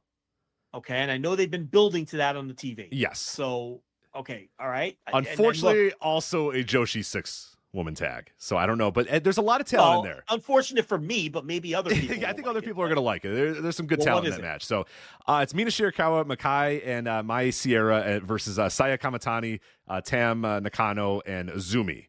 So that's there's talent. Hey, look, I will approach it with an open mind like I always do, and if it's good, I'll say so. I have a feeling all 6 of them are going to want to fucking kill it. I think they're all good workers, and I think that's going to be a lot of fun. Actually, I do think that's going to be if the crowd's hot for them, which I'm sure they would be. I think they're going to go out there and try to kill it with the idea that, hey, this is a real big opportunity for us on the show that doesn't look like it's going to have a whole lot of other matches or whatever. And yeah, there's a real opportunity to steal the show for sure. But I agree with you overall that Supercard of Honor does feel down a little bit. Great. Yeah. Doesn't look great. Now with Rossi Ogawa out of the way, Tony is now in this relationship with Stardom. And Forbidden Door is going to be super interesting because I understand people are saying, all right, well, New Japan doesn't have a lot to contribute to Forbidden Door anymore because Tony got Will Ospreay and Okada for himself. But you sprinkle in some Stardom, you sprinkle in some CMLL, and Forbidden Door is going to have a completely different feel. Maybe sprinkle in a little Rev Pro. I mean, so we're seeing I know this is off the beat. We're not talking about Forbidden Door right now, but the idea, because the Stardom came up, you could see, they're willing to work now with Tony, and he puts together this 6-man. And I think Forbidden Door now is going to enter a new era where it's not just AEW and New Japan anymore. Tony can use these other relationships. Right. And Forbidden Door is now going to transition from being sort of like an AEW versus New Japan thing to sort of a global celebration of all these partner promotions that work together. Right. And we're seeing that already here exciting. in the 6-person tag. It's like, or the 6-woman tag is already showing the benefit of that is like, look, you can, all this Stardom talent's here. Great. Use them. And there you go. And you can use them and throw them on your show and have a pretty big spot for them. So yeah, I think that'll be good, but I agree that it's a little lacking, but betting against the Supercard of Honor is a very bad idea. So I'm not going to bet against it, but yeah, we'll see what ends up happening. There's 5 matches announced. Tony undoubtedly is going to put together some just matches that are designed to just be great matches. And because he does that he's just going to throw, I'm confident there will be other great stuff on the card. Yeah, for sure. So it just wasn't looking very encouraging coming into today, but yeah, we'll figure it out. We'll bounce around. We'll get the key. Bloodsport is always Bloodsport. I think those shows are always a little overrated. Yeah, they always look better on paper, and then you watch them, and they're not that fun. And they're not that great. Like, they're never bad.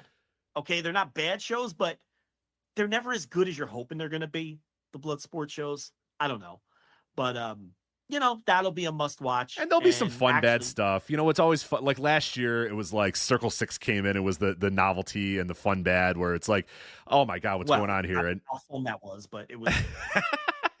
it was notable. Well, I think at a certain point, it was awful, for a couple of hours, and then it got after what was it, Lindsay Snow's or the cannabis cup or whatever. Yeah, they sat around and smoked weed. I think it turned a corner to be fun bad, and then it was just like everybody gathering around to make fun of Circle Six. Like, what the fuck is going on? Yeah, you're being pretty generous, because your thoughts coming out of that was, I'm never giving them a second of my time ever again. I do remember that. That's now. what you said. That's right. Yeah. I do remember that now. Yeah, maybe. So, maybe the nostalgia glasses are on a little bit, but I guess I said, I will never speak of them or think about them ever again. So, I'm curious if that All Caribbean Wrestling on Thursday is going to air. Last year it aired on YouTube. Yeah. And I enjoyed it. And then I actually started following the promotion. It looks kind of fun. The best I could. It's a nice little promotion. They have their own little crew, but then they also bring in people. AJ Francis is a former All Caribbean World Champion. He'll be there at WrestleMania weekend and too. he'll be on this. I think he's on this show. Yep. And I think they're bringing in Elijah Burke. Who are some of the other name talents they're doing? So I can go over the whole card of that one. By the way, the preview coming up, you'll be able to get all those cards. Yeah, I don't know if that's so. Rich is looking for that. It was, look, the production was terrible, but it was a show that was shockingly enjoyable last year. And then there's no streaming information yet, but I'm hoping that they have it on YouTube. Yeah, most of their stuff does go on YouTube. I don't know if it'll be live or maybe it'll go up an hour or so after the show or whatever. The next day. But you have Elijah Burke, AJ Francis, Harv and Gurv Shira, Lindsay Dorado. Let's see. Those are probably your top. Those are the names. Yeah, right? those are your names. But otherwise, they have their own little roster of pretty good wrestlers. They have their own core roster, and they're not that bad. Like, they're indie wrestlers. I mean, don't get me wrong, but their core roster is pretty decent. They're not, shindy level talent. A lot of them, and there's a lot of fun gimmicks too. It's a lighthearted promotion. I enjoyed it last year. I'm hoping it makes tape, because I did enjoy it, and I always get a morbid curiosity over watching AJ Francis on these shows. Someone in the chat was saying that both Revolver, which is Sami Callihan's promotion, and Hog are fight promotions, so it should be. Now, here's the thing: they're not on the fight schedule. They are claiming it's airing on Fight. It is yet to appear on the Fight schedule. So I don't know whether that show is gonna stream or not, because they're saying it's gonna stream, but Fight isn't advertising it. And Fight has all the other ones here. They have starting on April 4th. Defy Can't Deny It. Stardom American Dream. GCW Bloodsport. DDT Goes to Philadelphia. GCW JCW versus the World. Tokyo Joshi Pro live in Philly. Progress. Spring Break. For the Culture. Big Gay Brunch. GCW versus TJP. Clusterfuck Forever. All those are on there. So the full schedule's out. That show. Yeah. But not that show. Yeah. So anyway, that's the plan. Tons of audio. You want WrestleMania weekend shows covered. I guarantee you no one on the planet's going to cover as many shows as we do. Nor should they. Okay, and just if you weren't around last year, search the Patreon. You can see what we did. We're going to try to mirror that. It won't be as clean, but that's because of the schedule. I can't change the schedule. There's nothing I can do about that. And I really wish that the Hitchcock show, the DDT show, and the Action show, the Dean show were not all overlapping, but it is what it is. We can't do anything about it. So we'll try our best. All the midnight shows are decent looking shows. The midnight shows are JCW and GCW versus the World, For the Culture on Friday, and then Saturdays is the Clusterfuck show. Yeah. So those are all shows of note, the midnight shows. So those will get watched in the wee hours, probably by me. And maybe Rich when he wakes up. Maybe at the same time. I was going to say, maybe Janela, that Clusterfuck show will be ending by the time I wake up for sure. So yeah. But it's like, I can't watch them live because we'll be doing our audio. But I mean, so let's figure this out. Supercard of Honor will be 3 hours. Oh no, but then our audio will be like 2 hours. So that's what we I'm should saying. Hopefully be done. You should be able to watch those live. Well, that will give us a hard out and give us some structure, because I'll be like, listen, I got to go watch fucking For the Culture. So we got to be out in an hour. So anyway, that's the plan. I wish I can give people a cleaner plan. I hope I was as clear as possible. Anywhere between 5 and 7 audios, I would take the over. If the over under was set at 5.5, I would bet the over. But 5 minimum. We'll commit to 5. And then you'll probably get more than that. So that's WrestleMania weekend. And I suppose we'll go over some more of this shit. Okay, next week's Flagship, Wednesday, right? I think so, yeah. I think Wednesday, maybe Tuesday, but probably Wednesday. Wednesday is the leader. Wednesday is the leader. So we'll probably do a Flagship on Wednesday, which is another reason we're probably not going to get to those early week shows. We're going to do a Flagship while some of them are going on. Because obviously we can't do a Flagship on Thursday next week. So plan for that too. The live Flagship will be on Wednesday as opposed to Thursday. Plus the Reds have a day game. It works out nicely. Yeah, so that's the plan. Flagship Wednesday, 5+ audios covering everything, including 3 live audios. So perfect time to subscribe. You got to get on right now. Absolutely. FlagshipPatreon.com. Let me squeeze this in there. The next searching for angle column with my reviews of the Kurt Angle matches, it's already typed up and ready to go. The next batch of matches. I just have to. Okay, so when I review them, I do it stream of consciousness style as I'm watching the match, and I'm not worried about typos, grammar, structure. So I just have to go through. The reviews are done.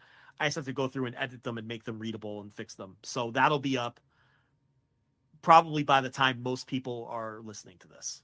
Not the live people, obviously, but if you're listening to this show on Friday or, I'm probably going to get this up sometime tonight after we're done here. So the next searching for angle, I did the first 3 matches, which was the Benoit Royal Rumble match. The concept here is in search of a Kurt Angle 5-star match. Did he ever really have a 5-star match? Did he not have a 5-star match? So I did the Benoit Royal Rumble match. I did the Shawn Michaels WrestleMania 21 match, and I did the SmackDown tag, Angle and Benoit versus Mysterio and Edge. No Mercy, not SmackDown. From No Mercy 2002. That was the first batch. That is up. Okay, this is on the $10 tier because it's written content. Those 3 reviews are up. And these are not pithy reviews. These are detailed reviews. Okay, I put some real effort into these. The next batch coming up is Kurt Angle versus The Undertaker from No Way Out 2006. Kurt Angle versus Brock Lesnar 1-hour Iron Man match from SmackDown in 2003. And then Kurt Angle versus Mr. Anderson from Lockdown 2010. I thought all 3 matches were in this batch. There were some matches I had never seen before. I had never seen that Iron Man match from SmackDown. Really? Yeah, I watched it live. I remember watching it live at the time. It's interesting. I'm not going to spoil it for you. I thought it rocked. I'm not going to give away my review, or I'm not going to give away my rating or my review, but I fucking thought it rocked. But that's right up my alley because that's 2 dumb jock wrestlers just kicking the shit out of each other, and Brock did do some heelish things and steal some falls in a heel way, but I thought it rocked. I thought all 3 matches in this batch I really enjoyed. Did I go 5 stars on any of them? I don't know. You're gonna have to wait for the column. but my thoughts, some quick thoughts. I mean, Undertaker, that No Way Out match, that's probably the best era of Undertaker, right? Oh, he's great. That's when he actually started trying, and that is for sure the best era. I'll take that era over even the Shawn Michaels, I'm going to have big matches at WrestleMania era, because he would just do that once a year or whatever. He'd do the kick-out matches. And he was starting to break down by then. Right. But no, in that era, he put his working boots on for a couple of years, and really he had a great match with Brock and a Hell in a Cell match. He had that match with Angle that was really good match with Jeff Hardy around that time. He was awesome at that time. He was half Spooky Taker and half I'm in love with MMA now Undertaker. So he was doing triangle chokes and fucking, and he was wearing his MMA gloves. But he was in great shape, and I forgot how athletic he was during that period. And I really enjoyed that match, that No Way Out match. And then the third one was the lockdown match against Mr. Anderson, which has the famous spot where Angle does the moonsault off the cage and lands on Mr. Anderson's face. I mean, I can't believe he didn't crush his fucking face in. But I'll save my thoughts on that for the column. Is it just a match that gets remembered because of the one big spot? Was it a good match? Well, I don't know. Yeah, they got to read the column. So that one will be out this weekend for sure. And then there'll be 2 more batches. The next batch will have Kurt Angle versus Shane McMahon from King of the Ring, Kurt Angle versus Desmond Wolfe from Turning Point 2009, Kurt Angle versus Steve Austin from SummerSlam 2001, And I'm also going to do the Survivor Series 2001 match, which really isn't a Kurt Angle match, but he's in it. Yeah. And it was one of his top 10 on CageMatch, and I'm doing it. And then there's 3 wild card matches, which will be the final batch. I allowed Garrett Kidney to select 2 more TNA matches, because who better than Garrett to pick 2 more TNA matches, right? So he gave me Kurt Angle, Samoa Joe from Genesis 2006, and Kurt Angle, AJ Styles from Impact on January 4th, 2010. And then I also added Kurt Angle's highest rated via CageMatch, non-WWF or TNA match, which was Kurt Angle versus Yuji Nagata from Wrestle Kingdom 2. So those 3 matches will be the final batch as we go searching for a Kurt Angle 5-star match, and really reinvestigate the prime years of his career. And I really dig deep on a lot of the critiques.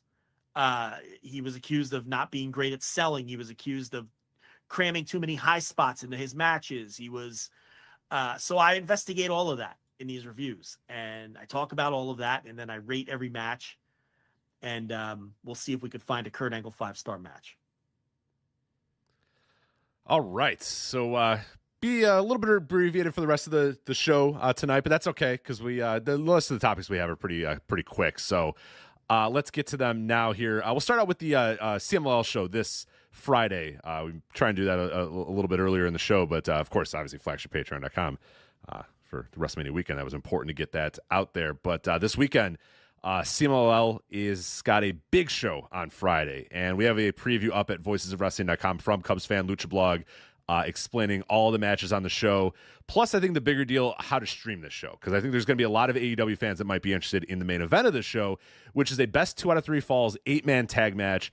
Blue Panther, Mystico, Ultimo Guerrero, and Volador Jr. versus the Blackpool Combat Club, Bryan Danielson, Claudio Castagnoli, Jon Moxley, and Matt Sydal, because Wheeler Yuta is still dealing with an injury, so he is out and Matt Sydal is in. But that is a hell of a match. Blue Panther's putting the mask back on for this match. Bryan Danielson's tweeting about it. He can't wait. Jon Moxley's doing promos about it. He can't wait. It's going to be happening. That is going to be a hell of a match. So that is going to be streaming on Friday on CMLL's YouTube channel. You might be thinking, oh, great, cool, YouTube, great. You got to subscribe. There's a certain subscriber level you need to get to.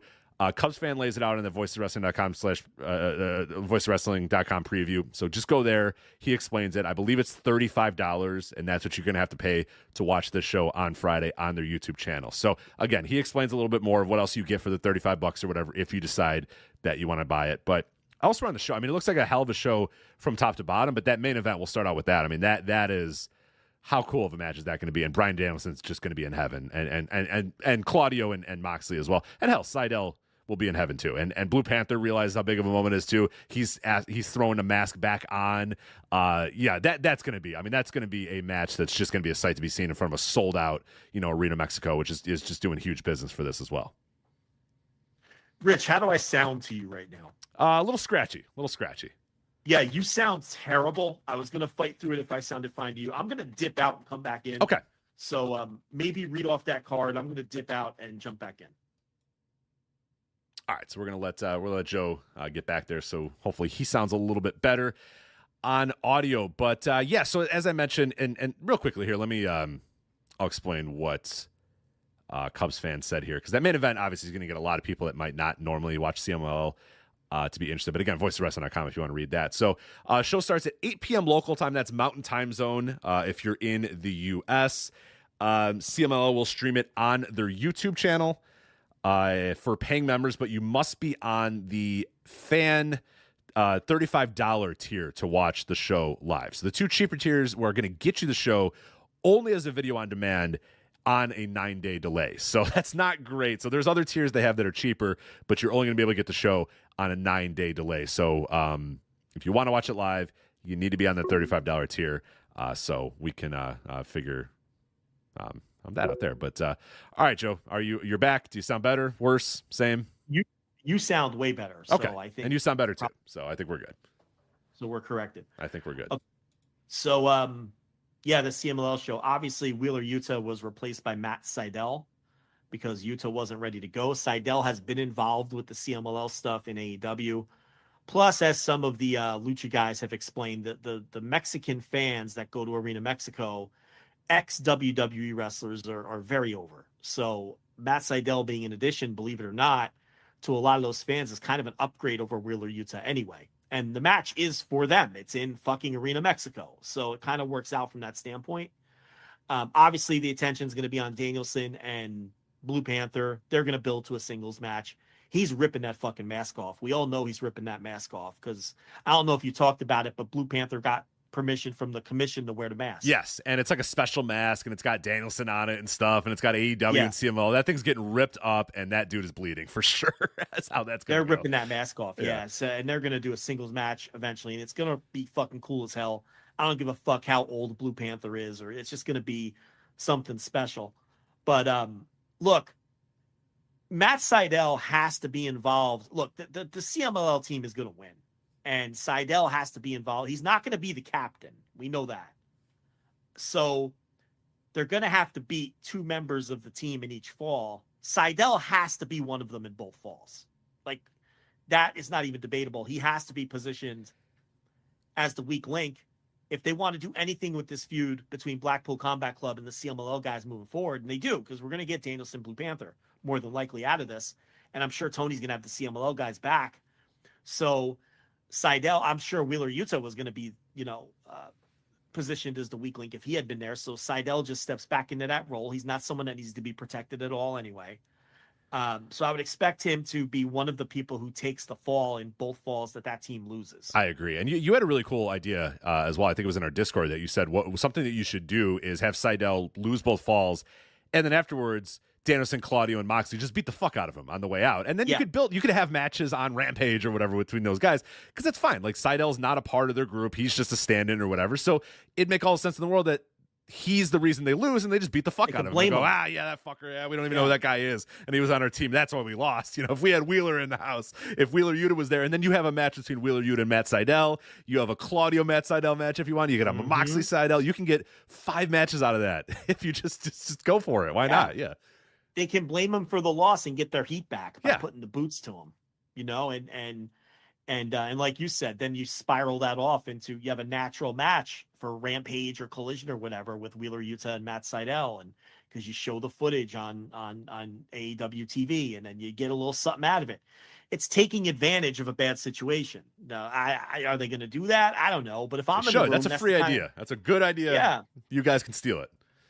That's the kind of stuff I would pitch if I was one of the 47 people that they have in that room. I'd say I'm sure Pepperman's going to pitch that. Absolutely. I'm sure she's right on top of it.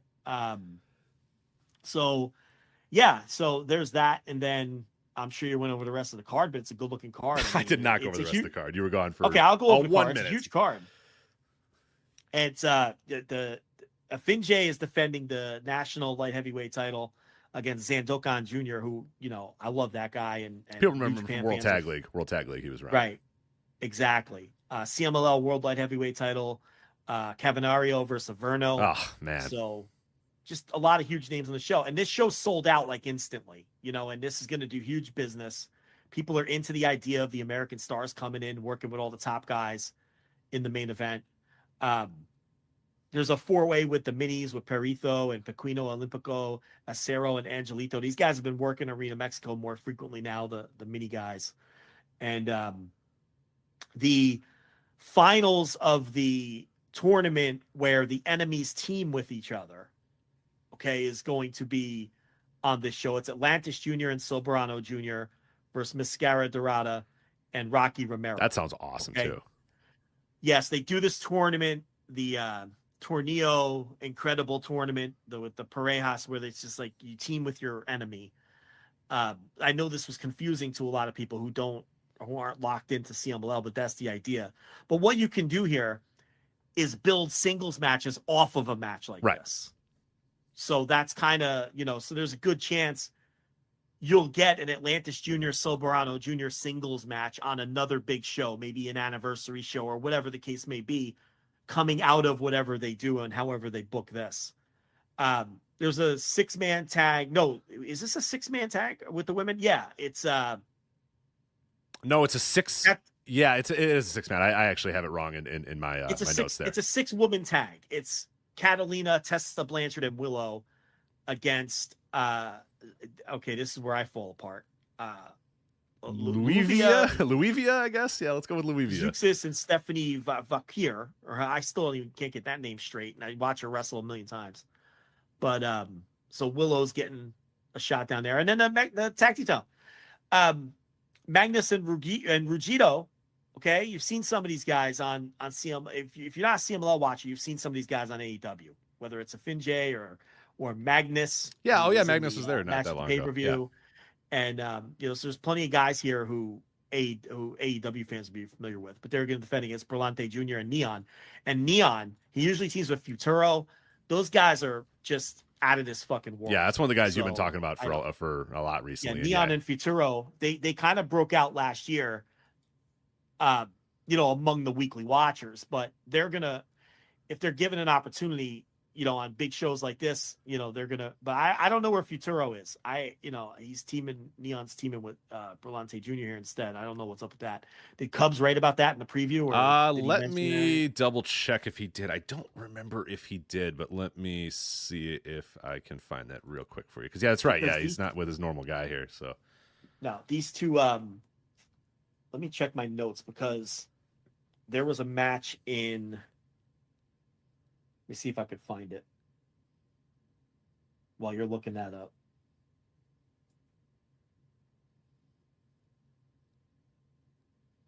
Yeah, nothing. It just looks like he just said that they decided it was Berlante's time to try something out, so they're just putting him in. I'm going to tell you why I asked, because Magnus and Ruggiero defended against Futuro and Neon last October 13th, and I watched and I reviewed that in the notebook roundup for October, and I think I wrote about it, but I went notebook on it. I went 4 stars on it. And Cubs does say that in the first line of his thing. He says that the Los Desperados are on their 4th defense, though the match last summer against Neon and Futuro made this reign. So yeah, he thought that was the best reign, their best match they've had of the reign. As well, but no idea where Futuro is or why he's not in this match in particular. But yeah, so it won't be Futuro and Neon, but it'll still be. So Neon's been chasing these titles for a while now, and these guys have had the titles for a while. This is a really good looking show, so definitely looking forward to it, and we'll see what comes out of it. Comes out of the main event, and the semi-main too is the match to keep your eye on, because huge future singles main events can come out of that, and probably will. So that is the CMLL show. Again, it is on Friday. We will watch it, definitely cover it next week on the Flagship. But yeah, if you want to watch it live and you want to get a preview of it, voicesofwrestling.com for the great preview from Lucha Blog. Real quickly, hold on a minute. Contract season. Do we care that much about the contract season stuff, or should we get to MLW?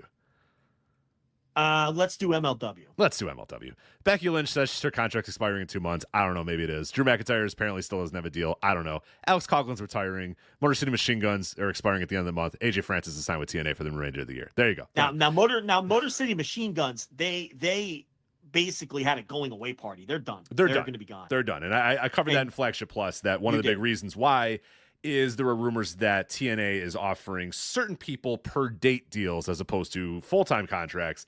And whether those two stories are related, I don't know. But yeah, they had at the tapings pretty much a going away party for Motor City Machine Gun. So they're somewhere. They're going somewhere after this. It's not. They won't be back. They're a lock for AEW. I would be stunned if Tony doesn't bring them in. And AJ Francis signs through the end of 2024, which is interesting. Yeah, that's an interesting kind of contract structure. Coughlin, nobody knows why he's retiring. Yeah, he said I have to retire and it sucks. And it's like, all right, and then that was it. So. Those guys just live the gimmick, and they're weird to deal with. So who knows if that'll ever come out. And the WWE people, look, Drew's been playing this game for a while now, and now Becky's going to play the leverage game. I would be pretty surprised if Becky left. I don't think it's impossible, though. I really don't. You never know.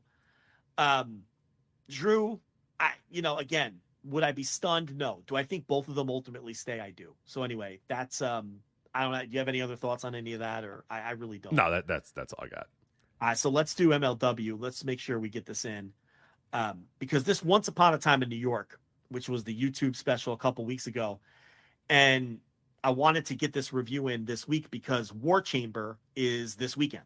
So we can talk about Once Upon a Time in New York and how that all leads up to War Chamber. MLW, we started getting back into covering it at the beginning of the year, kind of to fill the gap that NWA left, and kind of because their new schedule makes it very easy to cover because there's no fusions. Pay-per-view, YouTube special. Pay-per-view, YouTube special. Every 2 or 3 weeks, there's a show. It's nice and easy. They're 2 hours long. You're in, you're out. It doesn't demand a lot of time. And now it's growing on me. These shows aren't that bad. I'm genuinely entertained by these shows. Do I think they're great shows? No, I do not. But did I watch this Once Upon a Time in New York, and did I nod my head at the end and say, yeah, you know what? That was 2 hours of wrestling that did not waste my time. Yeah, that was my takeaway. What did you think? Yeah, and you're in and out in 2 hours. It's it's not bad. You know what I mean? It's like, it's not. Is it good? It's not good. I don't think it's good, but it's not bad. It definitely it keeps you entertained for at least 2 hours, and it doesn't overstay its welcome, and it's a nice, easy watch, and everything's kind of whatever, you know what I mean? Like, matches are never as good as you think they're going to be, but they're never as bad as you think they're going to be either. They just kind of fit into a nice, tidy, and the NWA used to be for us as well, and maybe to a laughing degree or whatever when we would make fun of these NWA shows. But MLW is kind of that too, where it's like, this is kind of its own weird brand of wrestling, and it's mostly fine. And this show was, again, mostly fine, and I enjoyed, when it was done, I said, I didn't feel like I wasted the 2 hours of my life watching that. And like you said, they fit perfectly with the new schedule, or a schedule that we're doing, where you can watch these YouTube specials and then watch these pay-per-views, watch these YouTube specials and then watch these pay-per-views. So yeah, we're gonna lock in with MLW for a little bit here. I will say it's way better than the NWA. Oh yeah, definitely. Just to be clear on that, there was a charm to the NWA in the fun badness of it, whereas the charm is just like, it's just competent American pro wrestling, really. Yeah, this is. I mean, look, it's MLW has that thing where no one really gives. The big stars never give their full effort when they're there, but make no mistake, these MLW shows are way better than the late stage NWA shows that we were covering before they moved over to the CW, which, by the way, very easy. We could easily watch. I just don't feel like logging into fucking the CW streaming. I'm done. I'm not doing that. Fucking interest in doing that. So very quickly, because these matches don't demand deep reviews, and I want to talk about War Chamber. Again, on the YouTube specials, they tend to feature the pay-per-views feature all of the bigger stars. The YouTube specials, they work some other people in, like this 6-way scramble with Brett Ryan Gosling, Cannonball, Dylan McKay, Ichiban, Love Doug, and Marcus Mathers.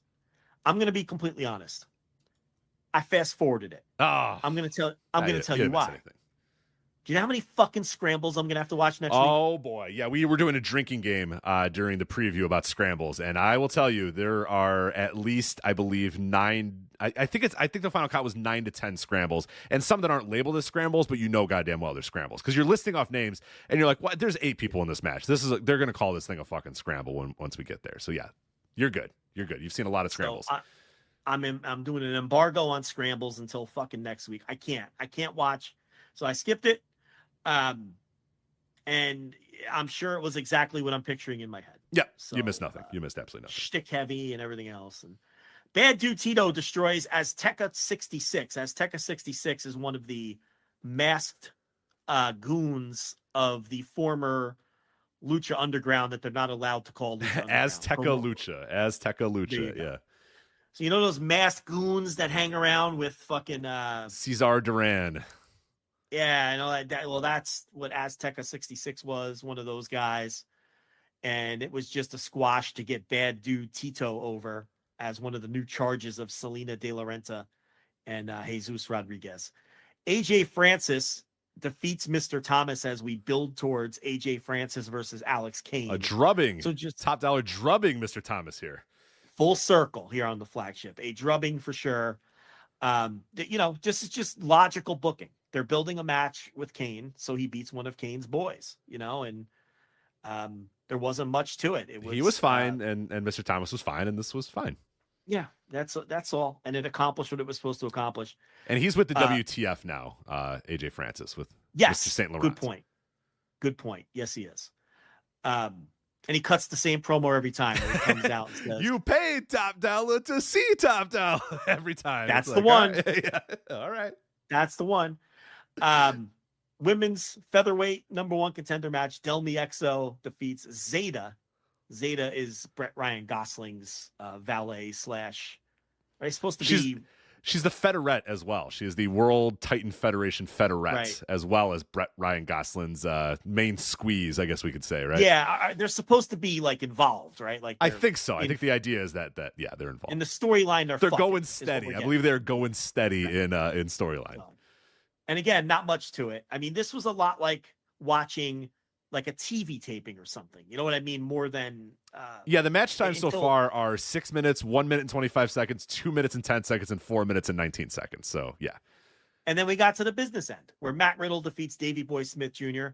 It was fine, and Matt Riddle continues to slightly underwhelm in his post. I would say WWE underwhelmed. career. Yeah, I haven't quite I haven't loved anything that I've seen from him. I haven't hated anything I've seen. It's just like he feels like a guy kind of just going through the motions, and him going through the motions is still pretty damn good.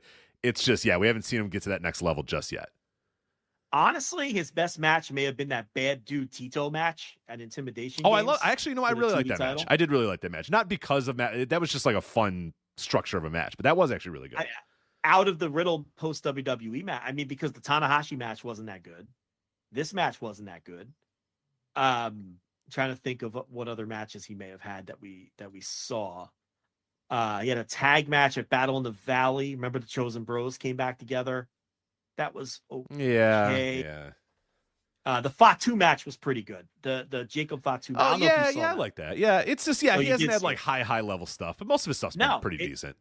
None of it resembles his indie work before he signed, which he was one of the best indie workers around. It's just he hasn't hit that gear. We should also note that throughout this show, we had one of your favorite things ever, and then a quick segment because they're back, baby. Yes, I know you couldn't wait. Cruel. He's not cruel in this. He's cruel on the indies. What the fuck is he called in MLW? Mads Kruger. Mads Kruger. Yes. They are back.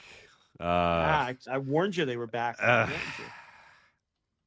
They beat up Court Bauer and stuff. So it's Contra is back in MLW, folks. So yeah, it's like a time loop. MLW is a time loop because you can go away for a year and you come back and it's Contra and it's Selena De La Renta yelling at Cesar Duran and Cesar Duran calling you blue head bitch. And you're like, what is this? It's nothing changes. It's all the same over and over again. And we're watching a match and all of a sudden, and then he's just like, and then you're like, okay, Contra unit's back or whatever. You're like, oh my God, here we go. Yeah. He definitely calls her a bitch a lot. You smurf-looking bitch. Yes. You stupid bitch. I will defeat you and all of your charges. You know, he's always the same shit. Which, speaking of, Star Jr. representing Selena De La Renta defeats Magnus representing Cesar Duran. Magnus gets his heat back by kicking the ref in the dick before he exits the ring upon losing. So, Rocky getting the CMLL guys booked everywhere. Absolutely, he is. So. That man is the mover and the shaker of wrestling that most people do not. People do not really realize how much moving and how much shaking Rocky is doing in the world right now. A lot of moving, a lot of shaking. Main event: Cozy Max, Kojima, and Okamura teaming with Alex Kane, which gave us the great visual of Faye Jackson managing Satoshi Kojima. Yes. Faye Jackson managing Okamura too. It's so good. Yes, just so unlikely. When that's the fire. Giving fist bumps. Yes. All right, have a good match, guys. You know what I mean? It's so good. Faye Jackson and Kojima. 6-man tag against the World Titan Federation guys: Richard Holiday, Tom Lawlor, Josh Bishop. Lawlor did most of the work. Holiday got in there. I feel like Bishop barely tagged in, and then he just took didn't do much. Yeah, he didn't do much and took the fall. Yeah, except lose. All he did was lose.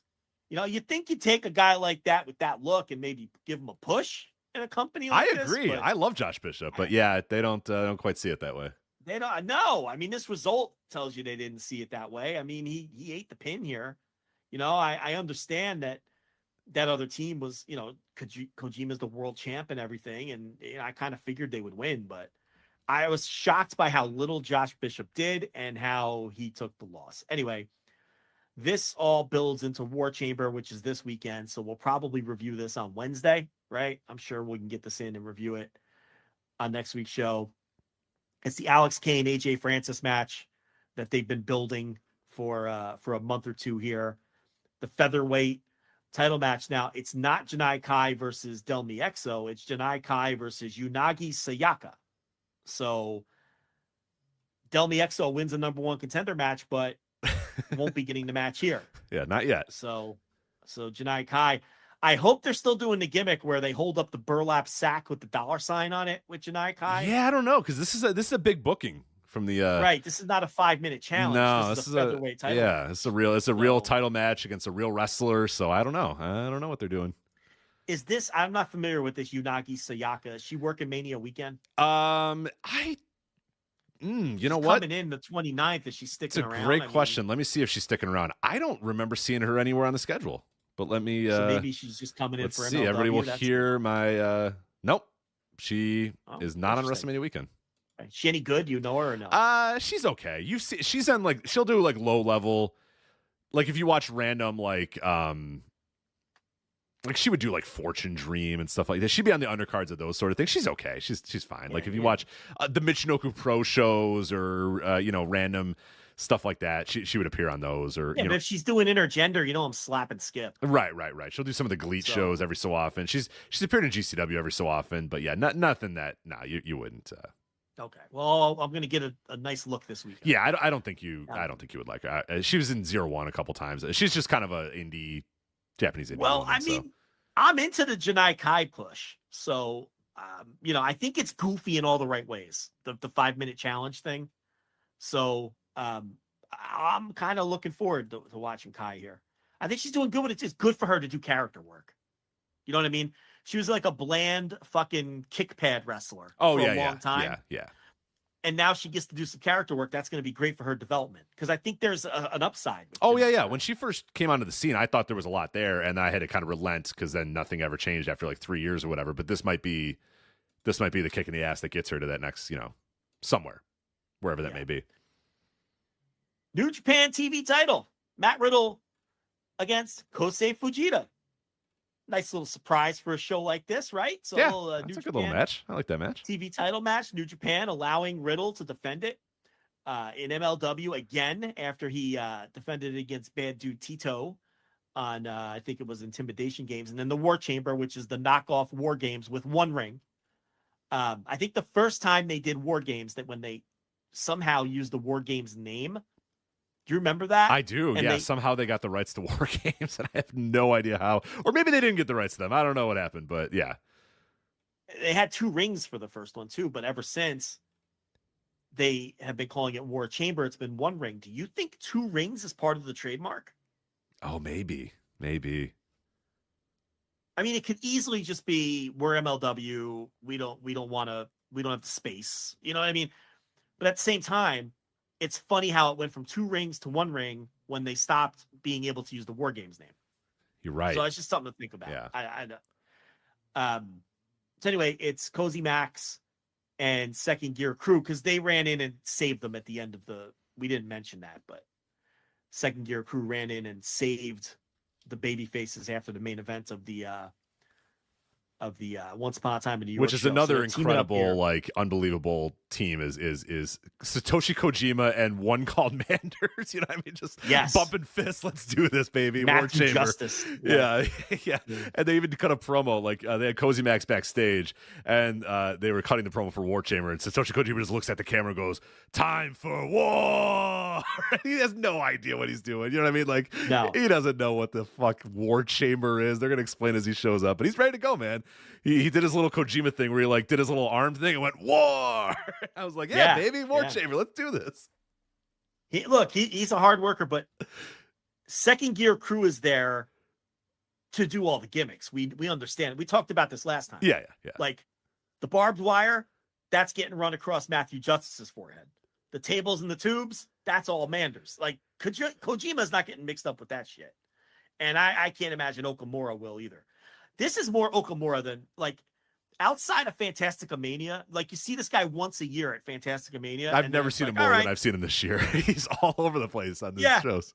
See you next year. But now he's like the MLW regular, so you see him all the time. And they kind of have to pretend that he's like this absolute legend or whatever. They're like, two Japanese legends, Satoshi Kojima and Okamura. And it's like, not really. He's a guy who works Arena Mexico like twice a year and handles the Fantasticamania bookings. But hey, you know what? Good for him. He doesn't have to correct anybody. Yeah, Japanese legends, Satoshi Kojima and Okamura. Hell yeah, baby, getting paid, checks cash. That's all that matters.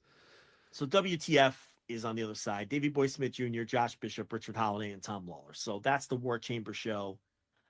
Only 4 matches announced because the War Chamber match, I guess, is gonna go long, right? So they might have added something that we're not privy to at the moment. Yeah, as far as I know, those are the only matches. But yeah, that's we'll see. Yeah. But that's on Fight, and we'll Fight Plus. So if you're a Fight Plus member, you'll be able to get that. And we'll watch it. It's coming up tomorrow. So busy wrestling week day tomorrow. With CMLL and MLW on equal levels there. You know what I mean? Like, you're talking, sold out Arena Mexico and then wherever the fuck War Chamber's happening. It's probably the 2300 Arena, isn't it? I didn't look it up. Where the fuck is War Chamber happening? Let's see. I'll tell you right now. St. Petersburg, Florida, the Coliseum in St. Petersburg, Florida. So there you go. And they're going to film a YouTube special. Yeah. Oh, we have a new match. We have a new match. Oh, we do. Okay. Mads Cruel Kruger versus... to be announced. We don't know who it is. All right, so they're going to add a Mads Kruger squash to the match. I've got some of the matches for the TV taping. Would you like to hear those? Yeah, I'd love to. Bad Dude Tito versus Unknown, probably another squash. How about this? Tim Thatcher versus Matt Riddle. Ooh. Will that be for the TV title? Interesting. How about this? Star Jr. versus Cesar Duran's latest charge, Virus. Okay. All right. So Sophie Castillo versus Zeta. I'm not familiar with Sophie Castillo. I don't know that name either. Yeah. Looks like just some random indie wrestler who works. She works for Shine and they're in Florida. So there you go. And they're having another War Chamber match. What? You can't have another one? Yes, you can, sir. It's The Calling. Cannonball, Ricky Shane Page, Sami Callihan, and Talon. Isn't Talon the tall dude from the NWA? Yeah, it is. Did he defect? No, I don't think it's him. It's somebody else. Never mind. Scratch that from the from the record. Okay. Streaming version of the show. Don't think the NWA guy calls himself Talon though, doesn't he? I thought he did. Dude, 7-footer. Yeah, the guy that we said had a lot of potential, and even I don't even know he actually had that much potential. He's a big dude. Well, I mean, if you're the NWA, and you have anybody who has potential, man, yeah, right. Then you push the 7-foot man. Like, what the fuck are we doing here? Look at your roster. And they're taking on obviously a team led by Akira, and he's got Jake Christ, Jimmy Lloyd, and Raven. So. The Calling. Now, listen, if nothing else, these 8 men are going to embrace the War Chamber to its There will be extent. a lot of blood. There will be a lot of blood, I'm sure. Okay, so a second War Chamber match at the TV taping that will air approximately 2 to 3 weeks later. And then it's your time to shine, sir. Cicero Azteca Lucha. That show looks loaded, man. We're talking with the MLW press guys. We're trying to get press credentials for myself and Case Low. We will be there. Covering it. Azteca Lucha, baby. I ain't missing that for the world. Will you tweet about how hard you're working and how exhausting it is? We'll talk about how exhausting it is to go live to a wrestling show and watch it. I will talk to you about how exhausting it is. Yes. About how to hard, create content. Hard work. We'll be creating content all day, and it's going to be really hard. Yeah, it's going to be very, very hard. So show some goddamn sympathy. All kidding aside, will there be any access permitted to anyone at this? We'll see. Yeah, we'll see. Okay. But you will be able to give your live thoughts. I will. Yes, I'll probably do an instant reaction show when I get home or in the car. Or I'll figure out something like that. But yeah, we'll or I'll do something on the Patreon. You'll get some coverage for sure, live or immediate. Yeah, I don't know. Access is. I've done MLW press before, and the access was, you can go up to the wrestlers if you want. You can show up to the building an hour early and walk up to the wrestlers as they're practicing their matches, which yes, you can bother the wrestlers when which, they don't want to be trust bothered. me, something you do not want to do is say, "Hi, I'm from website. Can I bother you while you're laying out your wrestling match with another wrestler?" Usually goes pretty well. It's, Teddy Hart. I'm going to walk up to Teddy Hart while he's practicing a match with somebody and say, "Hey, Ted, let's talk. You want to talk turkey here about the world of wrestling?" It's like, that didn't. So I did not talk to anybody the one time I did MLW press, and Mr. St. Laurent said, just go up to anybody and talk to him. And I said, nah, I don't think that's going to work, but thanks anyway. Who you going through Sean Graben here? Is that what Sean's the guy now. Sean's the guy now. Yeah. Okay. Sean's the guy now. He'll get you in. He'll get you. You might have, he used to do a great job with the TNA.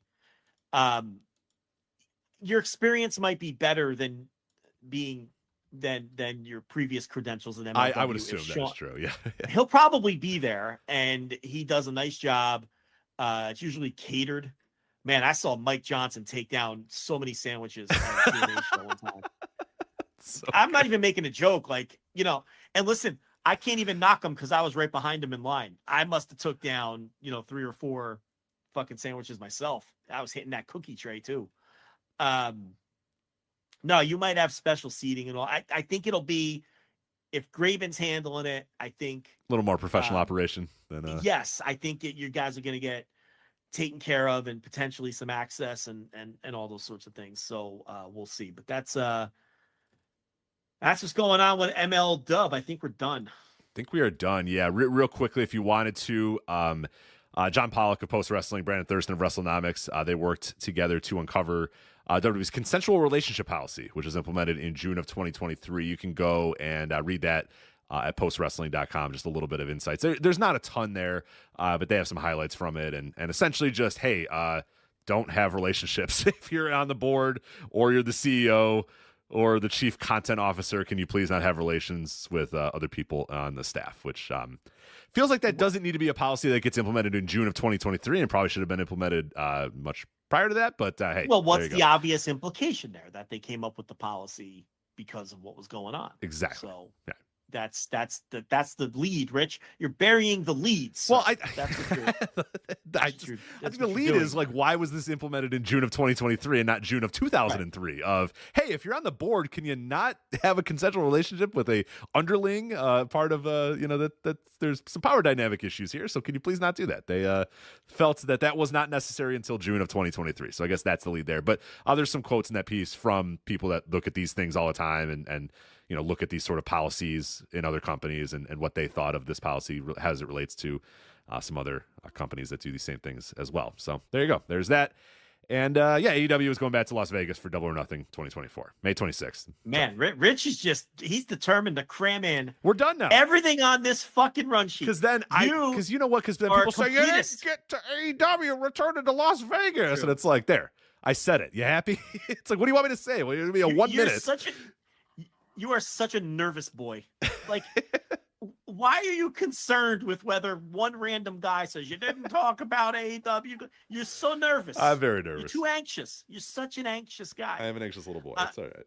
The Swink, my personal Newman, points out that the NWA 7-footer is Talos, not Talon. Oh, this is Talon. Talon. Different man. Talus. Different man. Talus. Yeah. Talon is the calling guy who wears the gas mask. So that but not Mads Kruger, who also wears a gas mask. There's multiple gas mask guys going on here.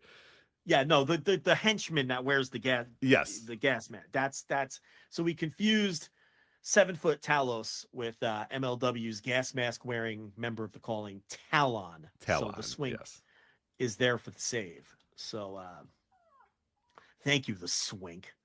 So I think we can end it now, right? Now we can officially gotten everything in, Rich. Everything is done. Everything is done. So that is it. For us, again, flagshippatreon.com. We talked about all the stuff you're going to be able to get there. $5 tier, $10 tier, plenty of stuff available for you there. Voiceswrestling.com for previews and reviews of all this stuff. Also, voiceswrestling.com for the WrestleMania weekend preview. and the schedule and event page as well up there at voicesofwrestling.com as well. So that is it. That's Joe. I'm Rich. We'll talk to you next time. Take care. Bye. Cheering at pro wrestling shows in Japan is back, and 2023 is already shaping up to be a big year in the history of pro res. That's why you should listen to the Emerald Flow Show. From the Royal Road to the Green Mat, Paul and Gerard take you into the world of All Japan Pro Wrestling and Pro Wrestling Noah. Not only do we analyze events, but we examine business, who is getting over, what angles are working or not. Occasionally, we take a look at other Japanese promotions like DDT and Zero One. So if you're looking for more coverage of the world of Japanese wrestling, check out the Emerald Flow Show on the Voices of Wrestling Podcast Network, available on all of your favorite podcast apps.